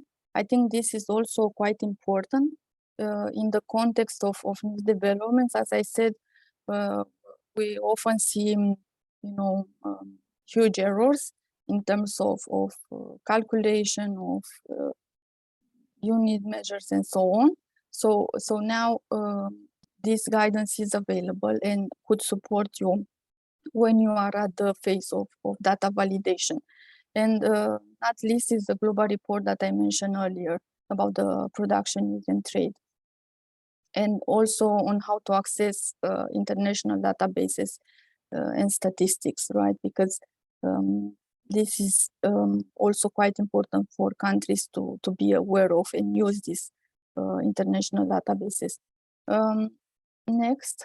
So I think that is in the, oh, I have one more, okay. And then, so the one that I just mentioned were done. And in the same time, we have initiated the work, and it is ongoing on the following that you see on the screen. So on the standard structure for data management at the national level, we know that most of the countries lack this. Also focusing a bit more on trainings on alternatives to POPs and BAT and BEP. We know that we always say in our NIPs, promote the implementation of BAT and BEP, but what that means in practice, and what are the good examples that are there. And would support you? What are the main steps? And yes, a report on the challenges faced by countries. You remember that we already circulated a questionnaire via Google Forms and kindly ask you to support us with your experience on this. So far, we received replies only from 5 countries out of the 32 countries of the project. So we really encourage you to go back to that and try to provide your inputs, because you see they are very relevant for this work. And then other training materials with more user-friendly information on cost calculation, for the action plans and priority setting and fundraising. So this all this will also become available by the end of 2023. Next slide, please. So because it was mentioned several times during this webinar by Jitendra and others, I will say a few words about this electronic toolkit, integrated electronic toolkit. This is subject to another project, the JEF Finance project. And it came following several COP mandates that have requested Secretariat to develop electronic templates in harmonized manner with Article 15 reporting, and to address several root causes that you see here and barriers, right? So next slide, please. So the project objective is to facilitate the development, transmission, access, and use of the data contained in the NIPS and national report. It started 2017, it will end June this year, and we had 8 projects countries from 4 regions. So we have San Lucia, Honduras, Moldova, Ukraine, Madagascar and Kenya, and Cambodia and Papua New Guinea, who supported us in testing the toolkit. So next slide. So maybe I get directly into the toolkit just to provide you a brief information about it. So the toolkit is structured in 4 modules. NIP submission module is the first one. So this one encompass all the electronic templates designed in a harmonized manner with Article 15 reporting to help you in organizing the data and information. Also provides you with standard elements of the NIPS and a modular approach. So this module is like online translation of the NIP structure. It's nothing new. It is based on the guidance documents for NIP updates, development and update that we are using it, but just that this is translated in online format. And also each different sections in this module includes predefined tables, templates for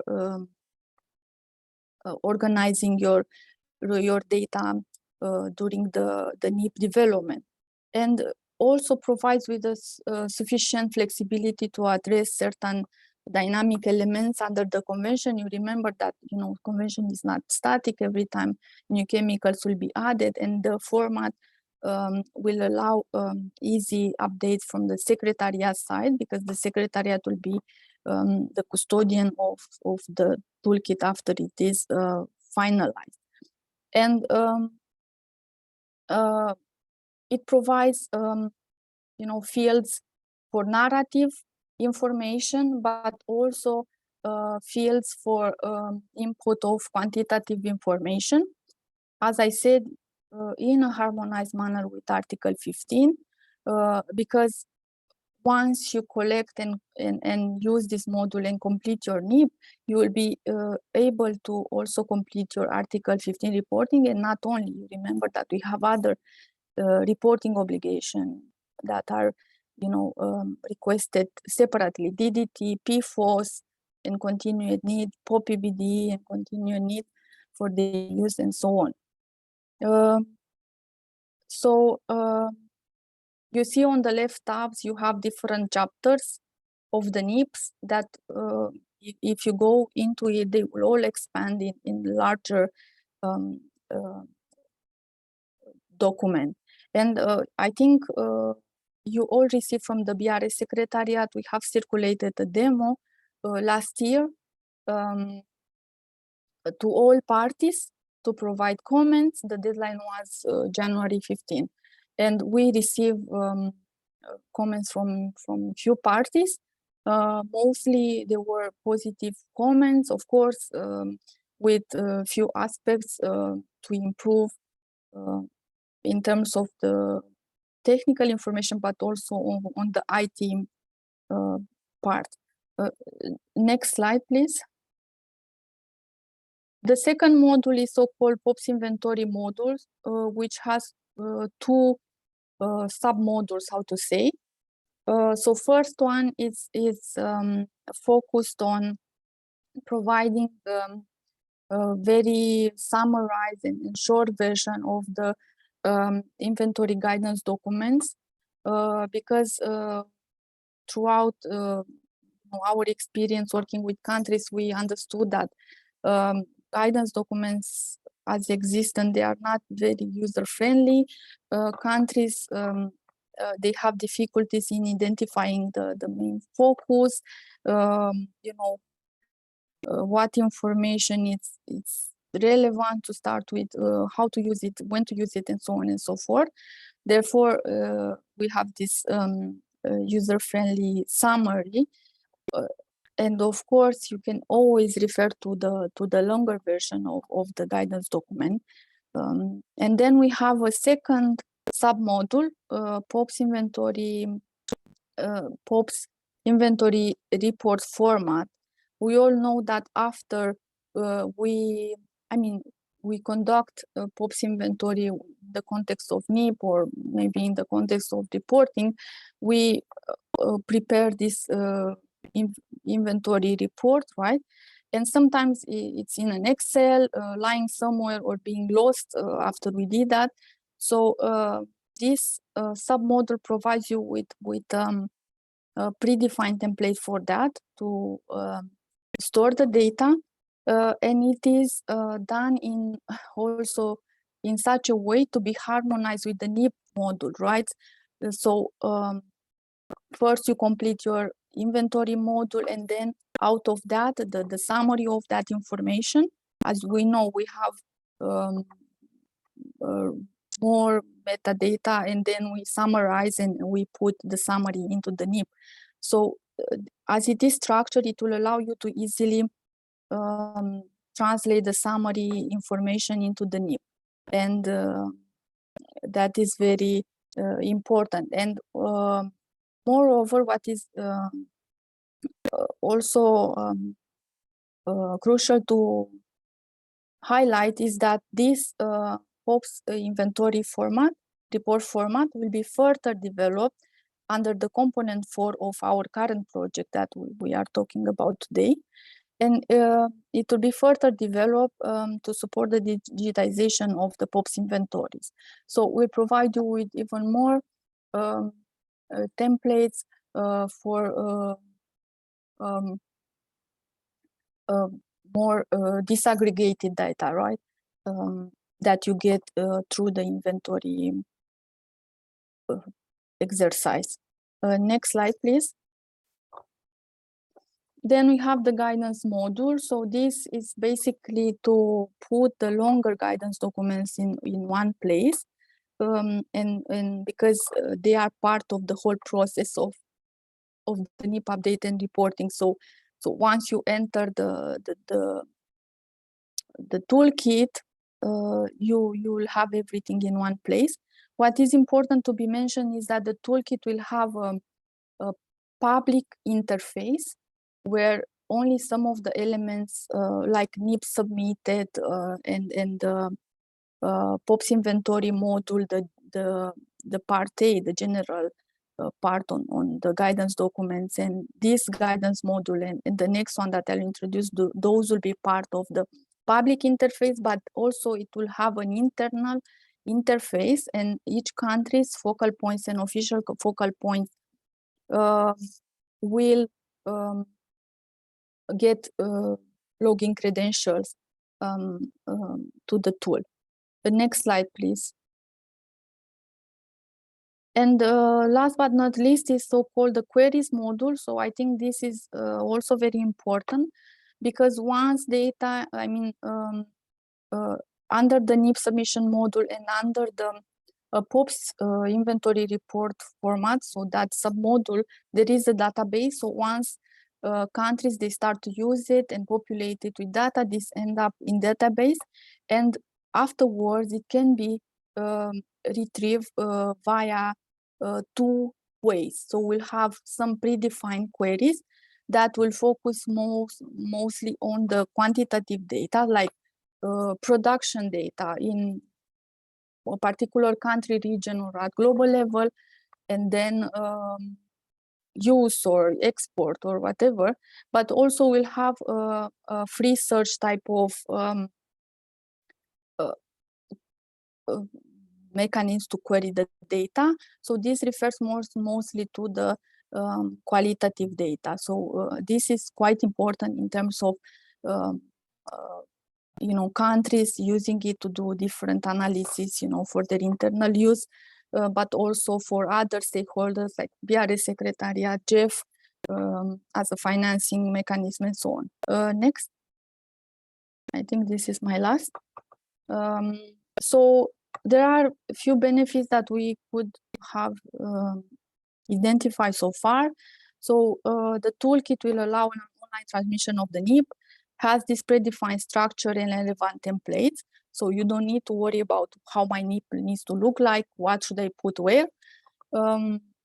It allows downloading a Word version format for the NIP with the structure and the templates, because we all know that the NIP, it's a multi-stakeholder process. You need to circulate the format to work with different stakeholders and fill it. Therefore, you have this Word version that it can be very helpful. Provides a clear overview of the information and data to be collected, not only for the NIP update, but also for the reporting, doing this harmonization. So ensures that, for example, if you manage to collect most of the data, you will be able to report 100%. Offers space for data management systems, to store the data, and next time you can start from that. You don't need to start from scratch, right? You can retrieve information from the database and so on and so forth. So yeah, this is in a nutshell. So thank you very much. Thank you very much, Mihaela. It was really insightful, especially about the toolkit. Just one reminder, we will be sharing all the presentations with you after this event, so you can read them more carefully.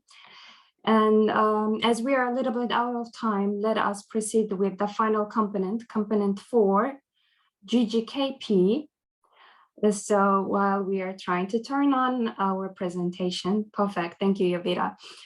Let me introduce our team on behalf of the component 4.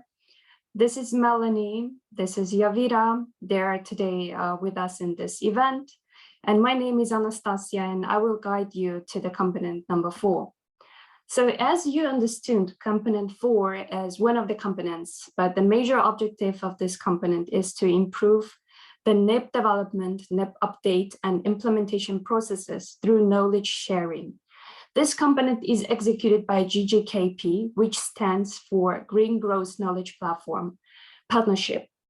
So what is GGKP? It's a global network of experts and organizations providing knowledge, guidance, data, and tools to transition to an inclusive green economy. So GGKP is led by GGGI, OECD, UNEP, UNIDO, and World Bank Group. Next slide, please. Next slide. Next slide. Well, I believe we had insightful slides presented before about each component. So here, let me emphasize how component 4 relates to other components. As I have already mentioned, we are guided by our main goal, which is improve NIP development and update through knowledge sharing and dissemination. However, component 4 doesn't produce the knowledge itself. It produces the means and the channels and technical solutions that make knowledge accessible, easy to find, and user-friendly to the countries. So as Mihaela already noted, knowledge resources and products, they are produced by components 1 and 2, and then they will be disseminated through the web platform. You will hear about it today. Community of practice. On Green Forum, I will share about that as well. And of course, a lot of webinars and trainings that will follow within the next 2 years. And as you can see on the screen, works on the component 3, and I mean, they are not really linked to the component 4, as component 3 is engaged on the national level with the countries. Next slide, please. And this is to share our main project activities on the component 4. As we mentioned before, we'll be sharing the knowledge resources, tools, and materials which are produced by components 1 and 2. Furthermore, we will be conducting regular interactive webinars and trainings, as well as manage the community of practice on Green Forum. In order to technically facilitate knowledge sharing, we have developed a knowledge platform. My colleague Jovita will share more about it after. So we will be sharing all materials and tools which are producing component 1 and 2 through our knowledge platform, which will be available for you all the time, even after completion of the project.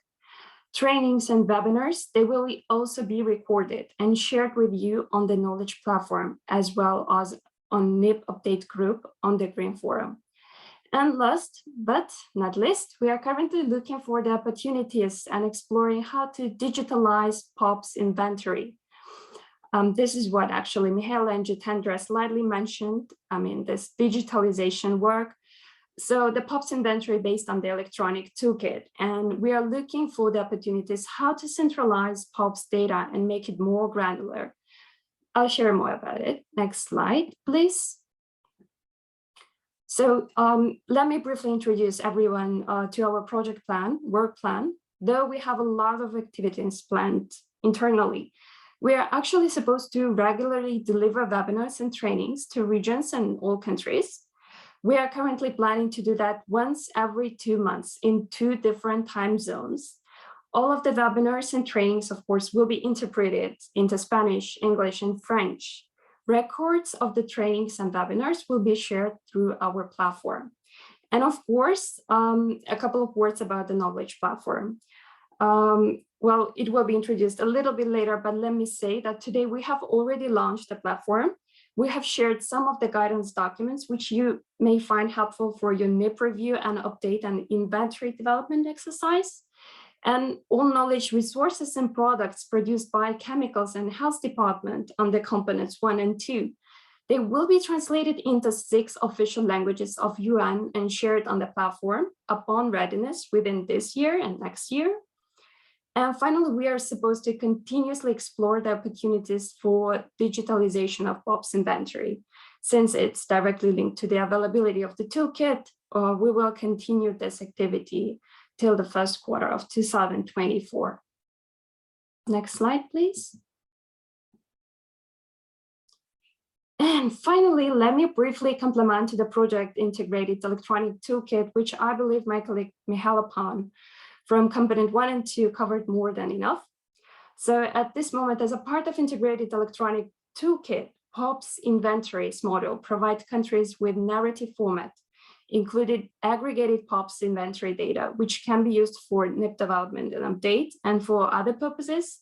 such as complying with the reporting obligations under Article 15 of the Stockholm Convention for both NIP and national reporting.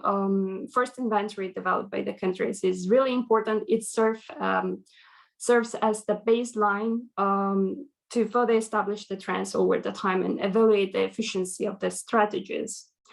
And though the countries periodically shall undertake POPs inventory update exercise for both above-mentioned reports, POPs inventory data at granular level is saved and stored fragmentally, and it remains isolated in each newly submitted report document. So we decided to explore the opportunities to make it more granular, and we are still discussing this with BRS Secretariat. Next slide, please. Therefore, in the current setting of the POPs inventories module, Toolkit is not yet allowing compiling granular data on POPs on both global and regional levels.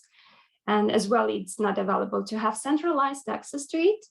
On the screen, you can see the conceptual framework of the POPs inventory module to be developed and built off the existing toolkit. This is just the concept, so it's not developed yet. This model will live in the toolkit menu and provide countries with a very detailed format to input their POPs inventories. So once the inventory is developed, the model will reserve the function to update it on the regular basis, and updated POPs data will be stored in the BRS server. This is all about the data input. However, the other good thing is that we will be continuously accumulating POPs data from various countries in the BRS data storage. And what it will give us, we will develop a data dashboard where it will be possible to filter POPs data by country, by region, by period, by sector, by specific POP. So imagine you want to know what is the situation with PFAS exposure in Caribbean. Then you can refer to the dashboard and select PFAS, and then you can select the region and take a look at overall picture. So the importance of the dashboard is that it ensures more transparency of the data, the availability of both aggregated data and granular data in one click, anytime and everywhere. So that's all about the digital inventory. And next slide, please. And finally, we would like to welcome you to the Green Forum. So if you take your phones and try to scan this QR code, then you will be directed to Green Forum. Next slide, please. So what is actually a Green Forum? Green Forum is a community of practice, is a community space that encourages all public and private actors to share their news, experience, and expertise, ask questions, engage in discussions. So it provides the space for a number of thematic groups and discussions, and NIP Update Group is also one of them, open for public access for everyone. It doesn't matter what country you are coming from, you can join. It's open. Our task is to ensure that countries can always promptly exchange information, like in the social network, ask questions, get answers from the countries, other experts, or some affiliated parties, and build capacity on NIP update work. So currently, there are really a few members in the group, and we expect more activity. So if you join, it will be really good to have a lot of members there. So let's see how we can join. You can see the select language. So it means you can select any language you want. It can be French, it can be Spanish, Russian, any language. And then you click sign up to register. Yes, next slide, please. Okay, the registration procedure is really simple. You enter your name, your last name, your email, and you're in. Next slide, please. And this is how our group looks like. You can see we have 40 members, but we really hope to have you all. Just if you take your camera, scan the screen code, the QR code, and you'll be in Global NIP Update Group. If you click at join, you will be added really promptly. Next slide, please. And what you can do in the group, this is how it looks like. You can first introduce yourself. Say hi to everyone. Say where you're coming from, which department, which country, which organization, what you're dealing with, which kind of chemicals you're working with. Or you can go to Q&A session. You can ask a question and engage in another discussion. So it's very straightforward and very user-friendly. I believe you will love it. And next slide, please. Yes, this is how we introduce yourself. I was a little bit brave and I introduced myself first. So I hope to see your introductions there. Yes, again, we have this QR code on the screen, so you can scan it, you can move to the page and you can register and just go to the search and try to type NIP update and you will find the page.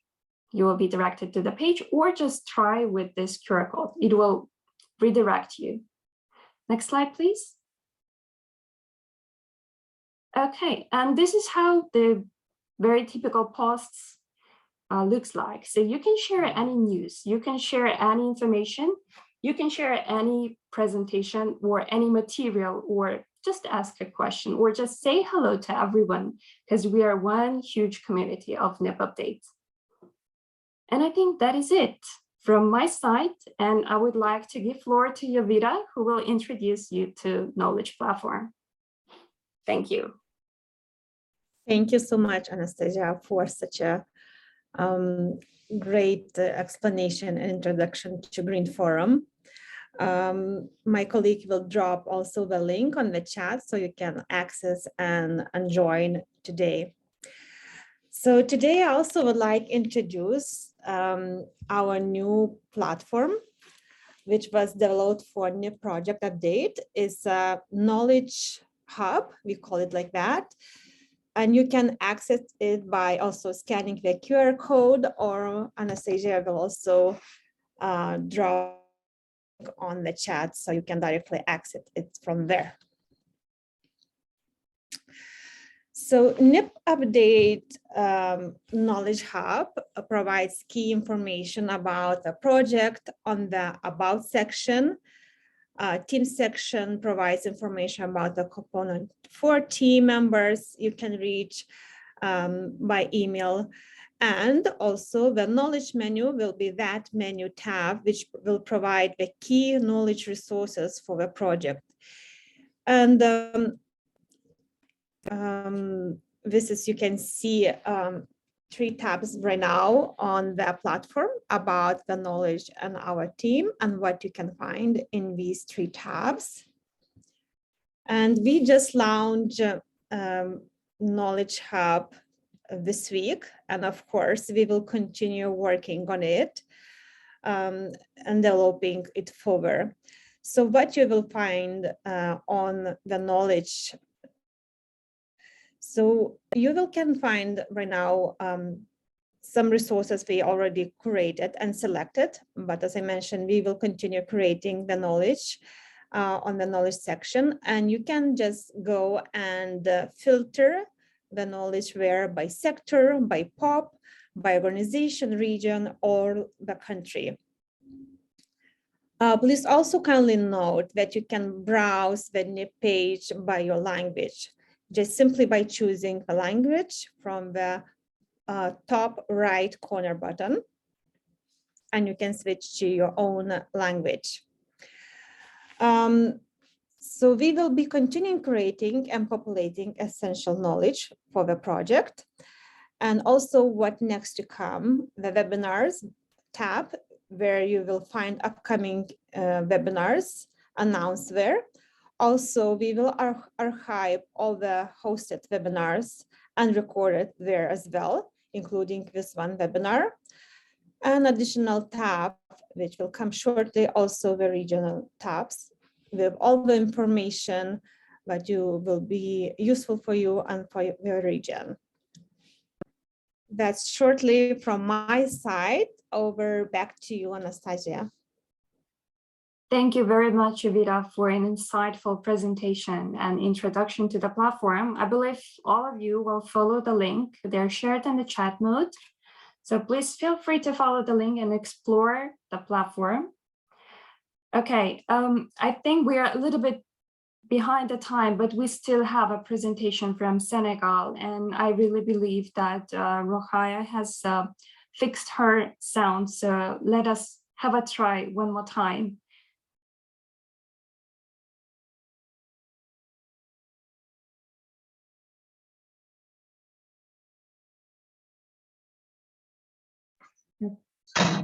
Hello. Bonsoir, Madame Anastasia. Vous entendez bien? Okay, yes, great. Well, OK. Yovita, could you please share the slides? Yes, vous pouvez partager l'écran, s'il vous plaît.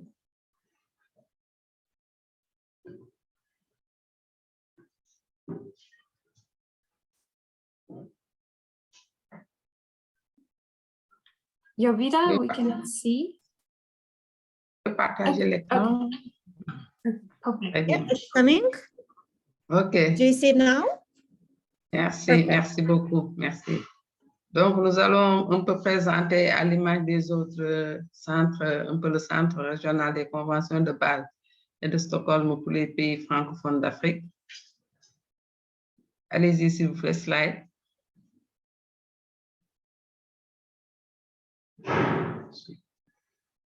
Slide, s'il vous plaît. Donc, après la présentation, nous allons un peu échanger. C'est déjà fait, mais le cadre général du projet dont nous avons en cours d'exécution et ensuite un peu les attentes des pays bénéficiaires parce que le PTA 2023 est en cours de préparation. Slide, s'il vous plaît.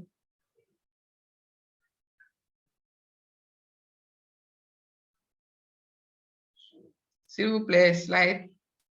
Donc, le Centre régional des conventions de Bâle et de Stockholm pour les pays francophones d'Afrique est une institution autonome, mais à vocation régionale. Depuis 2005, c'est un centre de Bâle et depuis avril 2011, c'est un centre régional de la Convention de Stockholm, devenant ainsi centre régional des deux conventions Bâle et Stockholm pour les pays francophones d'Afrique. Slide, s'il vous plaît.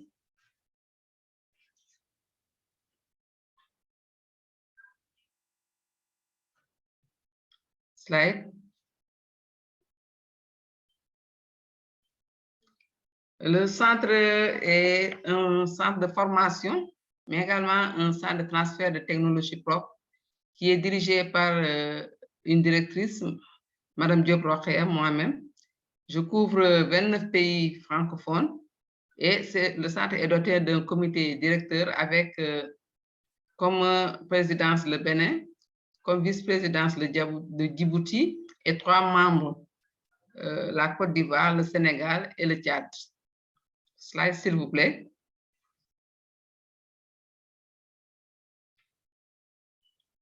Comme mission, notre mission, c'est d'évaluer les situations nationales de nos pays en matière de gestion des déchets dangereux, mais également en matière de gestion des produits chimiques listés par les conventions et accords pertinents en vue de favoriser tout ce qui est mécanisme de transfert de technologies propres, de transfert de connaissances en matière de circulation de l'information sur les produits chimiques, mais également sur les déchets dangereux. C'est ainsi que le centre régional travaille en étroite collaboration avec tous les services compétents, qu'ils soient de l'État, de la société civile, des organisations sous-régionales, régionales et internationales. Slide, s'il vous plaît.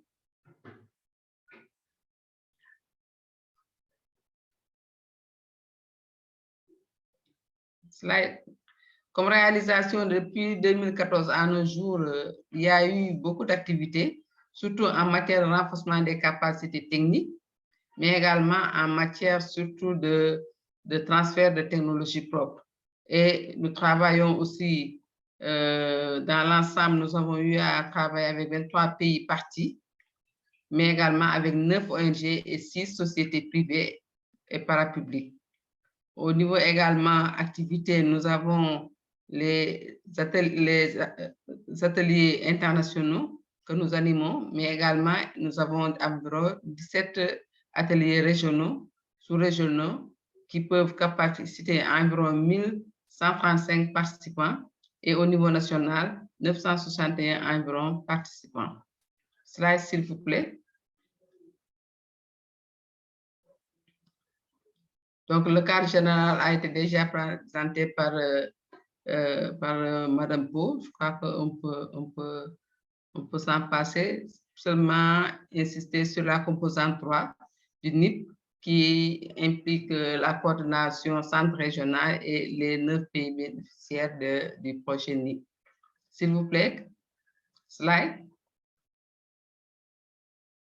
Donc, les 2 projets en cours du NIP sont le GFID 1925 et le GFID 10785.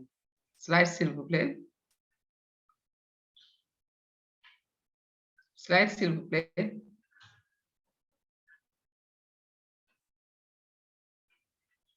Slide, s'il vous plaît. Donc, comme agent d'exécution, le Centre régional des conventions de Bâle et de Stockholm pour les pays francophones d'Afrique couvre la mise en œuvre du projet NIP de 9 pays bénéficiaires avec le GFID 10785, avec comme pays bénéficiaires le Sénégal, le Cameroun, la Côte d'Ivoire, le Burundi, la Guinée et Madagascar, et le GFID 1925 avec comme pays Algérie, Tunisie et Togo. Slide, s'il vous plaît.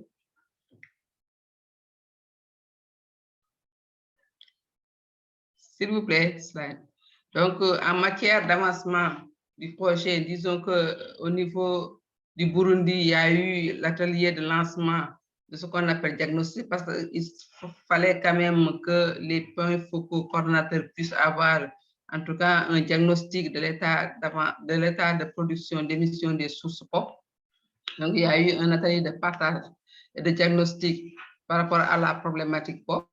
Ensuite, il y a eu le recrutement d'experts. Ce sont 2 activités phares que les pays ont menées. Et pour Burundi, l'atelier a été tenu et il y a le recrutement en cours de processus. Pour le Cameroun, malheureusement, ni le recrutement ni l'atelier de lancement n'ont pas été effectués. Pour la Côte d'Ivoire, toutes les activités, les 2 activités ont été effectuées, à savoir la mise en l'organisation de l'atelier de diagnostic, mais également le recrutement des experts 1, 2 et 3, en tout cas que le projet doit se doter pour l'inventaire. Slide, s'il vous plaît.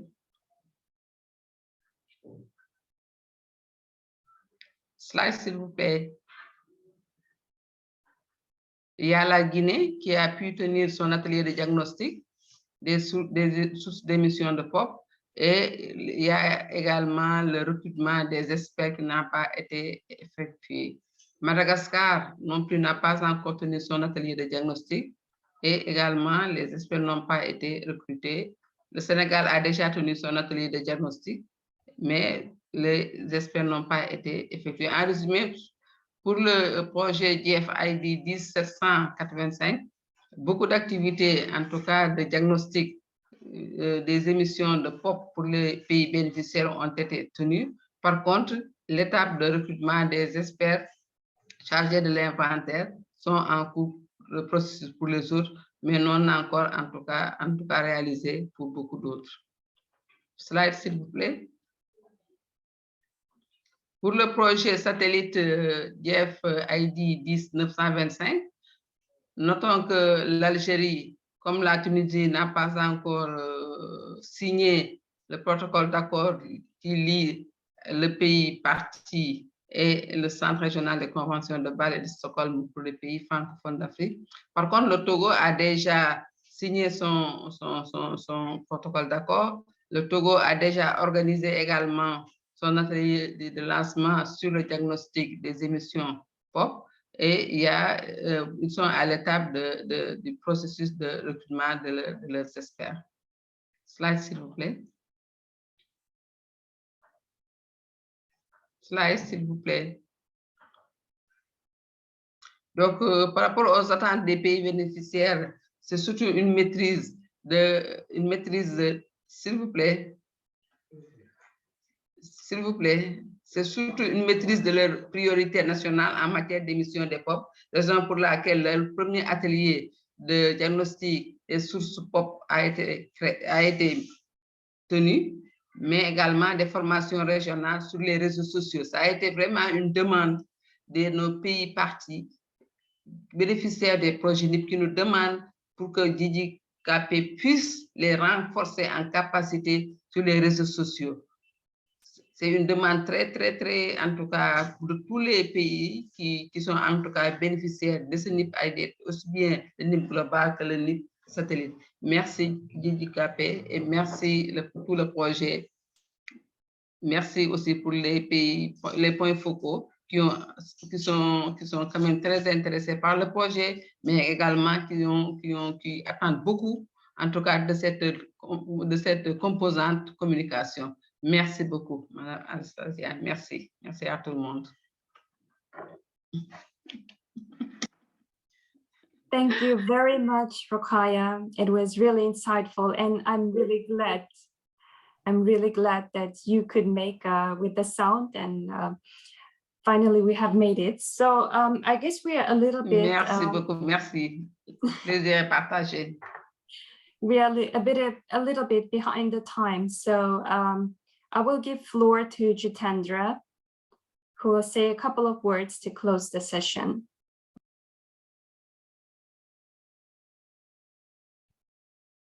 Yeah, thanks, Anastasia. Okay, I'm the last now, I guess. I don't know if we tracked some comments on the chat, but I did not find any question on the chat. But of course, I know that the presentations will be shared on the. Someone said can't hear now. Can you hear me? Okay. Yeah. So yeah. So the presentations will be shared. Recording will be shared for this. Très bien, merci. Allez-y, s'il vous plaît. Okay. Sorry, I did not understand, but okay. So first of all, thank you very much to the GGKP team for coordinating and organizing this. I know it was a hard work in terms of coordinating with all the regional centers, and also it was hard for regional centers to coordinate with all the countries. So more appreciation for all the countries to come on board, because we had excellent participation today, which was at some point more than 120 people joined as attendees. So it was excellent. Anastasia, you have been doing a lot of hard work for this. Many thanks to you and all the team, Jovita, Melanie, and all. A special thanks to Mr. Suman Sharma from BRS, because he could join on a very short notice and give some guidance on behalf of the Secretariat. So it was great, and we will see. And Mihaela, many thanks for leading from component 2, 1, 2, and 4. And also, of course, I cannot stop without thanking Jeff, who is the donor agency for this particular project. And I know that we will be doing a very good job through this project and inspire many other future activities on a similar subject, because we are also planning to do another NIP Global project on top of this. Will be a separate project, and all the regional centers are suggested to reach out to the countries in their region which are eligible. Of course, in the side event during COP, we will be also mentioning this, but if we have a interest from the country, we are happy to integrate that in the part of preparation itself from now onwards and take them on board. And we plan to submit another NIP global project in December. And I wish all the luck to all the executing agencies and countries moving forward from now. I think we will see a lot of on the ground activities from you, and that will be reflected in the progress report. Of course, like we rely heavily on the progress report from ES, how on assessing the progress. So we will see that, and in any for any question, query or something, please write to your respective executing agency. You can also write it to us. My email is, most of you are already aware of my email. So you can write it to me also, but your first point of contact is ES. And in case you need to ask us, please feel free, no hesitation, and we will try our best to answer you. Many thanks to you. And I know we don't have a lot of time to answer questions, but as GGKP mentioned that you can write your questions on GREEM forum and those will be answered. And I am looking forward to the webinars in future to start with, and we will see how it progress, and look forward to meeting most of the representatives during COP. Thanks a lot. Thank you. Goodbye. See you next time. Thank you so much. Thank Thank you. you. Bye. Thank you. Goodbye. Thank you. Thank you. Bye-bye. Thank you. Thank you to interpreters. Wonderful. Great job. Yeah, thank you. Sorry, I missed that.